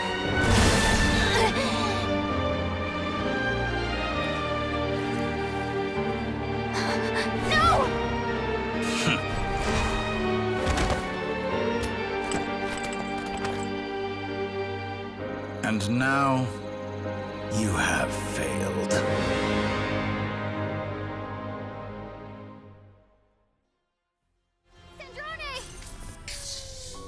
Now you see how fragile mechanical contraptions are. Just a gentle tap, and they fall to pieces. However keen of an inventor Sandrone may have been, her death spells the end of the formula that was running inside her body. Of course, I have to commend her for making it this far. As her colleague, I have to admire her stubborn tenacity. Now, it is time for you to take your place by my side. My count was interrupted, but the second chance I extended to you still stands. Once again, you are welcome to join me. By now, I'm sure you have gained a greater appreciation for the power and authority I wield. What is stopping you from embracing a new world of endless possibilities? Not in the mood to talk? As you wish. You seem less talkative than usual today. I'll change the topic to something more apropos. Sandrone was always like this, never trusting anyone. Always so reluctant to share her research with them. Objectively speaking, she had her strengths. It is remarkable how she extracted and even optimized the world formula from so much data. But her inability to trust was her undoing. Had she allowed someone else to monitor or run the formula for her, you might still have a chance at victory even now. But regrettably, she was a stubborn fool. As much as it pains me, she had to go. Dottore. Maybe this is news to you, but people can change. Coulbina surprised you when she escaped, and I think Sandrone would surprise you too. Change? You can twist the truth however you want, but I see it clear as day. You're the one who can't trust other people. Is that how you see me? By this point, what can you hope to do about it?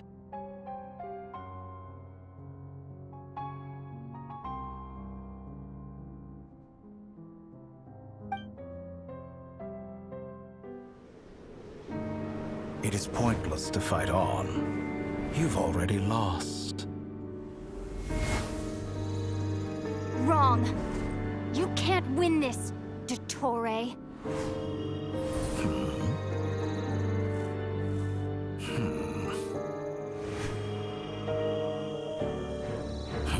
What?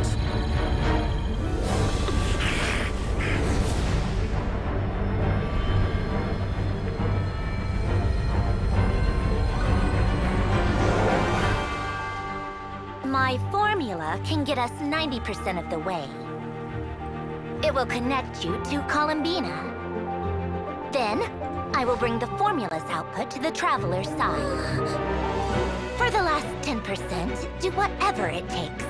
Just bring the moon down.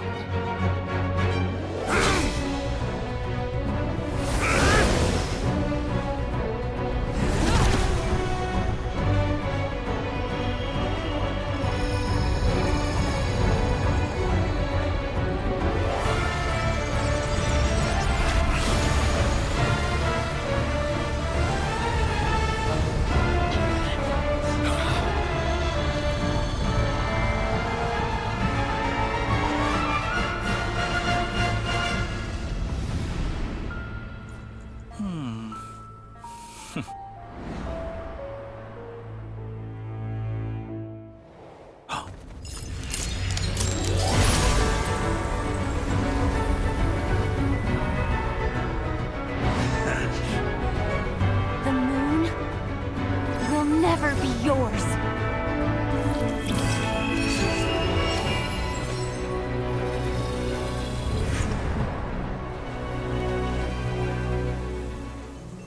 I turn my body into moonlight and pour it over Nod Cry. My soul, I leave here to inform my future friends. Lastly, I will hide the Trilune Authority within the Frost Moon. And when my body, soul, and authority are reunited, finally...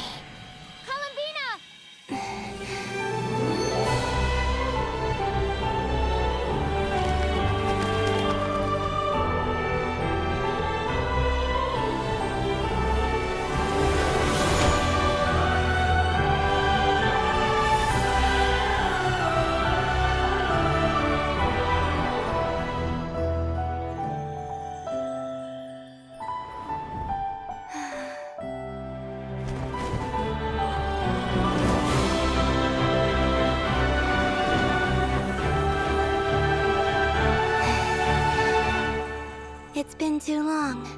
I'm back.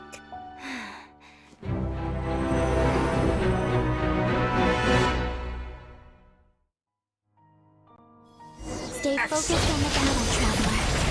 What a touching reunion. Though I personally find myself repulsed by the sight of weaklings huddled together for war. Now, quite finished patting yourselves on the back.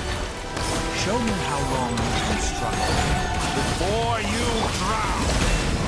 Watch out, Coulbina! He can manipulate space itself! I know. Wait for the right moment. We'll strike together. Good. Keep it up. I'm still relative down. Surge.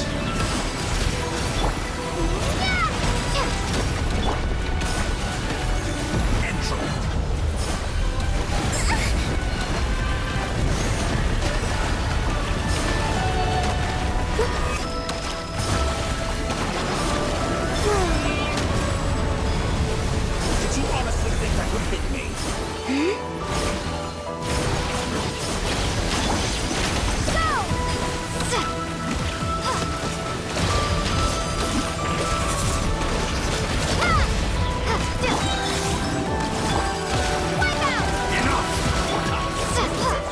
Like an ant in my palm.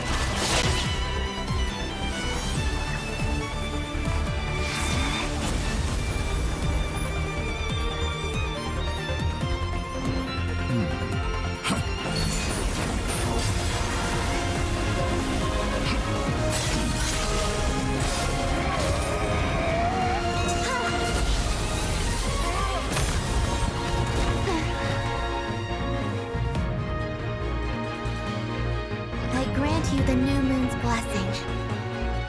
The new moon shines upon you. I am growing weary of your stubborn resistance. It's over, Dottore!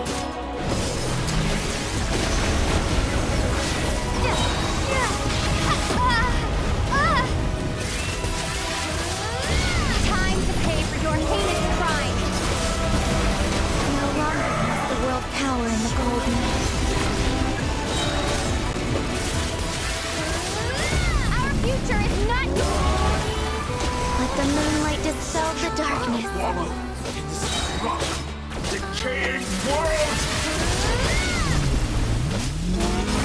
Everlasting as the moon. Only I can shape the new world! Only I!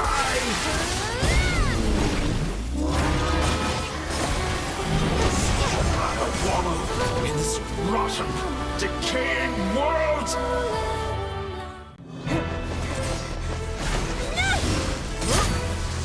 Willfully blind. How can you be so satisfied with your fate?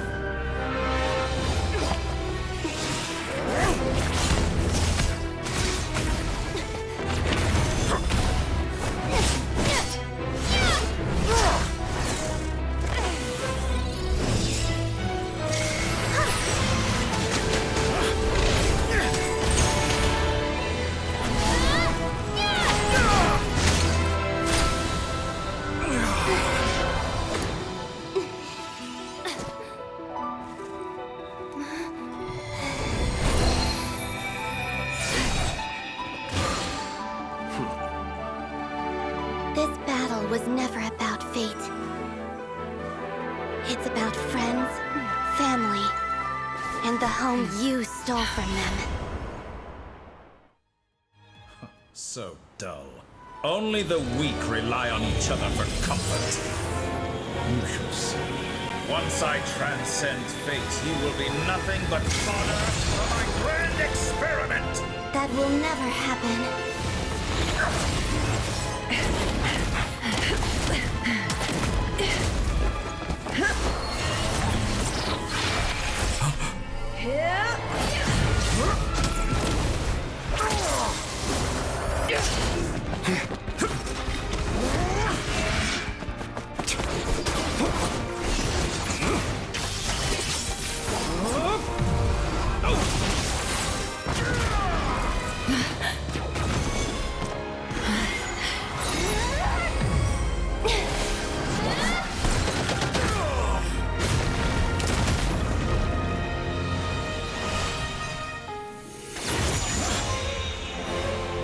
Today, the moon lights up this world once more.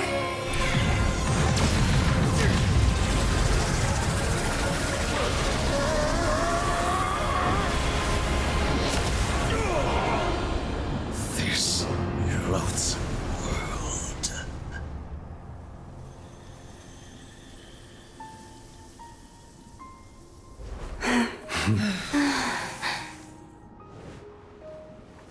No, this world is our home.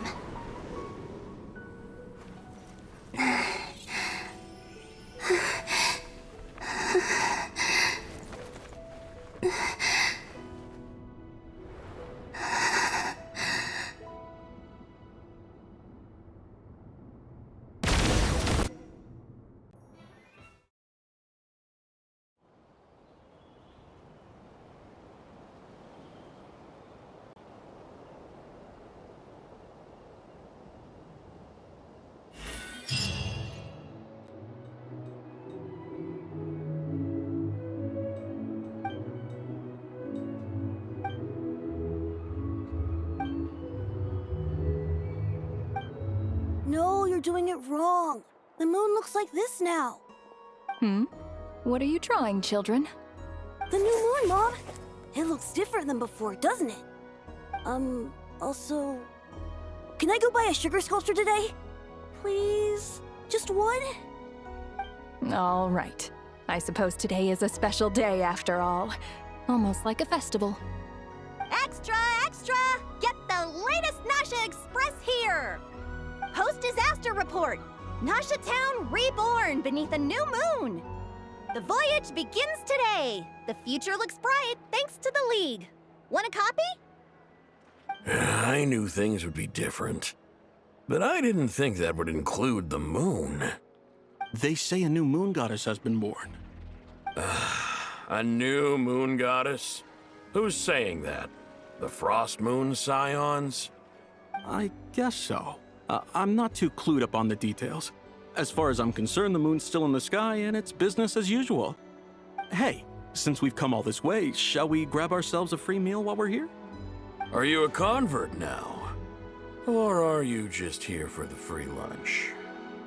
Oh, come on. What does it matter? After everything we've all just been through? That smells good. All right, that's it. I'm hungry. Time to eat. Come on! We gotta get there early, or there won't be any good spots left! Shh, keep it down. This is a residential area. What if people are still sleeping?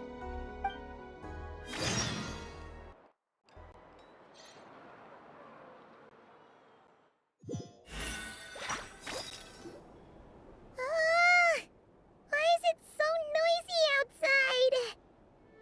It's okay. Paimon was pretty much awake anyway. It's been so long since we last had a chance to relax, huh? Feels like time is moving slower than usual. What about you? Did you rest well? Still winding down from everything that's happened? Or are you wondering how our friends are doing? Or is it about what Dotori said to you? Okay, if you say so. But don't push yourself, alright? Let Paimon know if you need to talk. What we just went through was a lot. It's totally normal if you need some time to get back in your groove.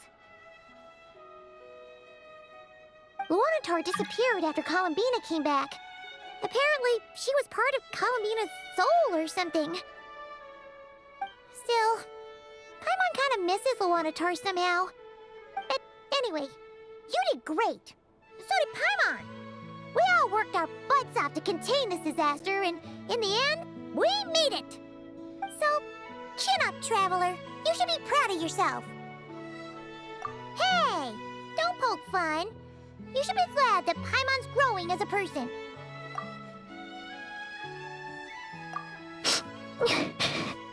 Paimon didn't think you'd mention it. You have no idea how anxious Paimon was. She was worried sick about you. Well, if you really want to show Paimon you're sorry, you're gonna need to make it up to her. You better be ready to splash out on a lavish meal.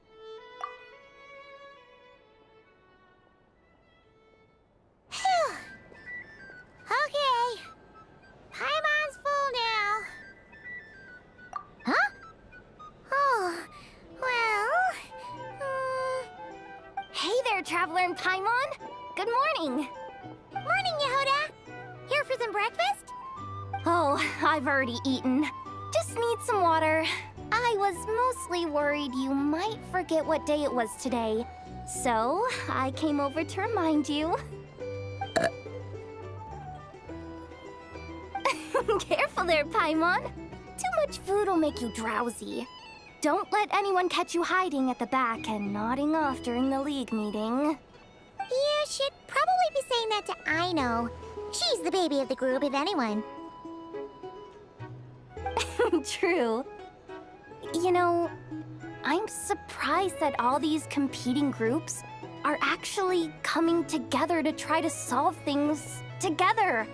Definitely a first for Nodcry. Well, nothing like a region-wide calamity to bring people together. After that, surely even the most self-interested people have to realize that going it alone isn't worth the risk, right? Try telling Boss Neff that. She's not exactly convinced that people are gonna get with the program. Really? But if she's so pessimistic about it, why'd she agree to be the Curatorium's representative in the League? Probably 'cause even though Unity sounds like a pretty far-fetched idea, the benefits it would bring make it worth a shot. I think things will work out, though. I swear, Nodcry feels like one big family now with everything that's happened. More than it used to, anyway. Paimon's with you on that one. And it seems like plenty of other people agree, too. Just listen to the bustling streets. All right. Everyone's been rebuilding these last 2 weeks, and the evacuees have been coming back in droves. Life's slowly returning back to normal. Which means my workload's probably gonna shoot back up. Were you about to head out? there's still some time before the ceremony begins, you know. Yeah! We were gonna take a stroll around the square and say hi to some friends first. Sounds good. See you later then.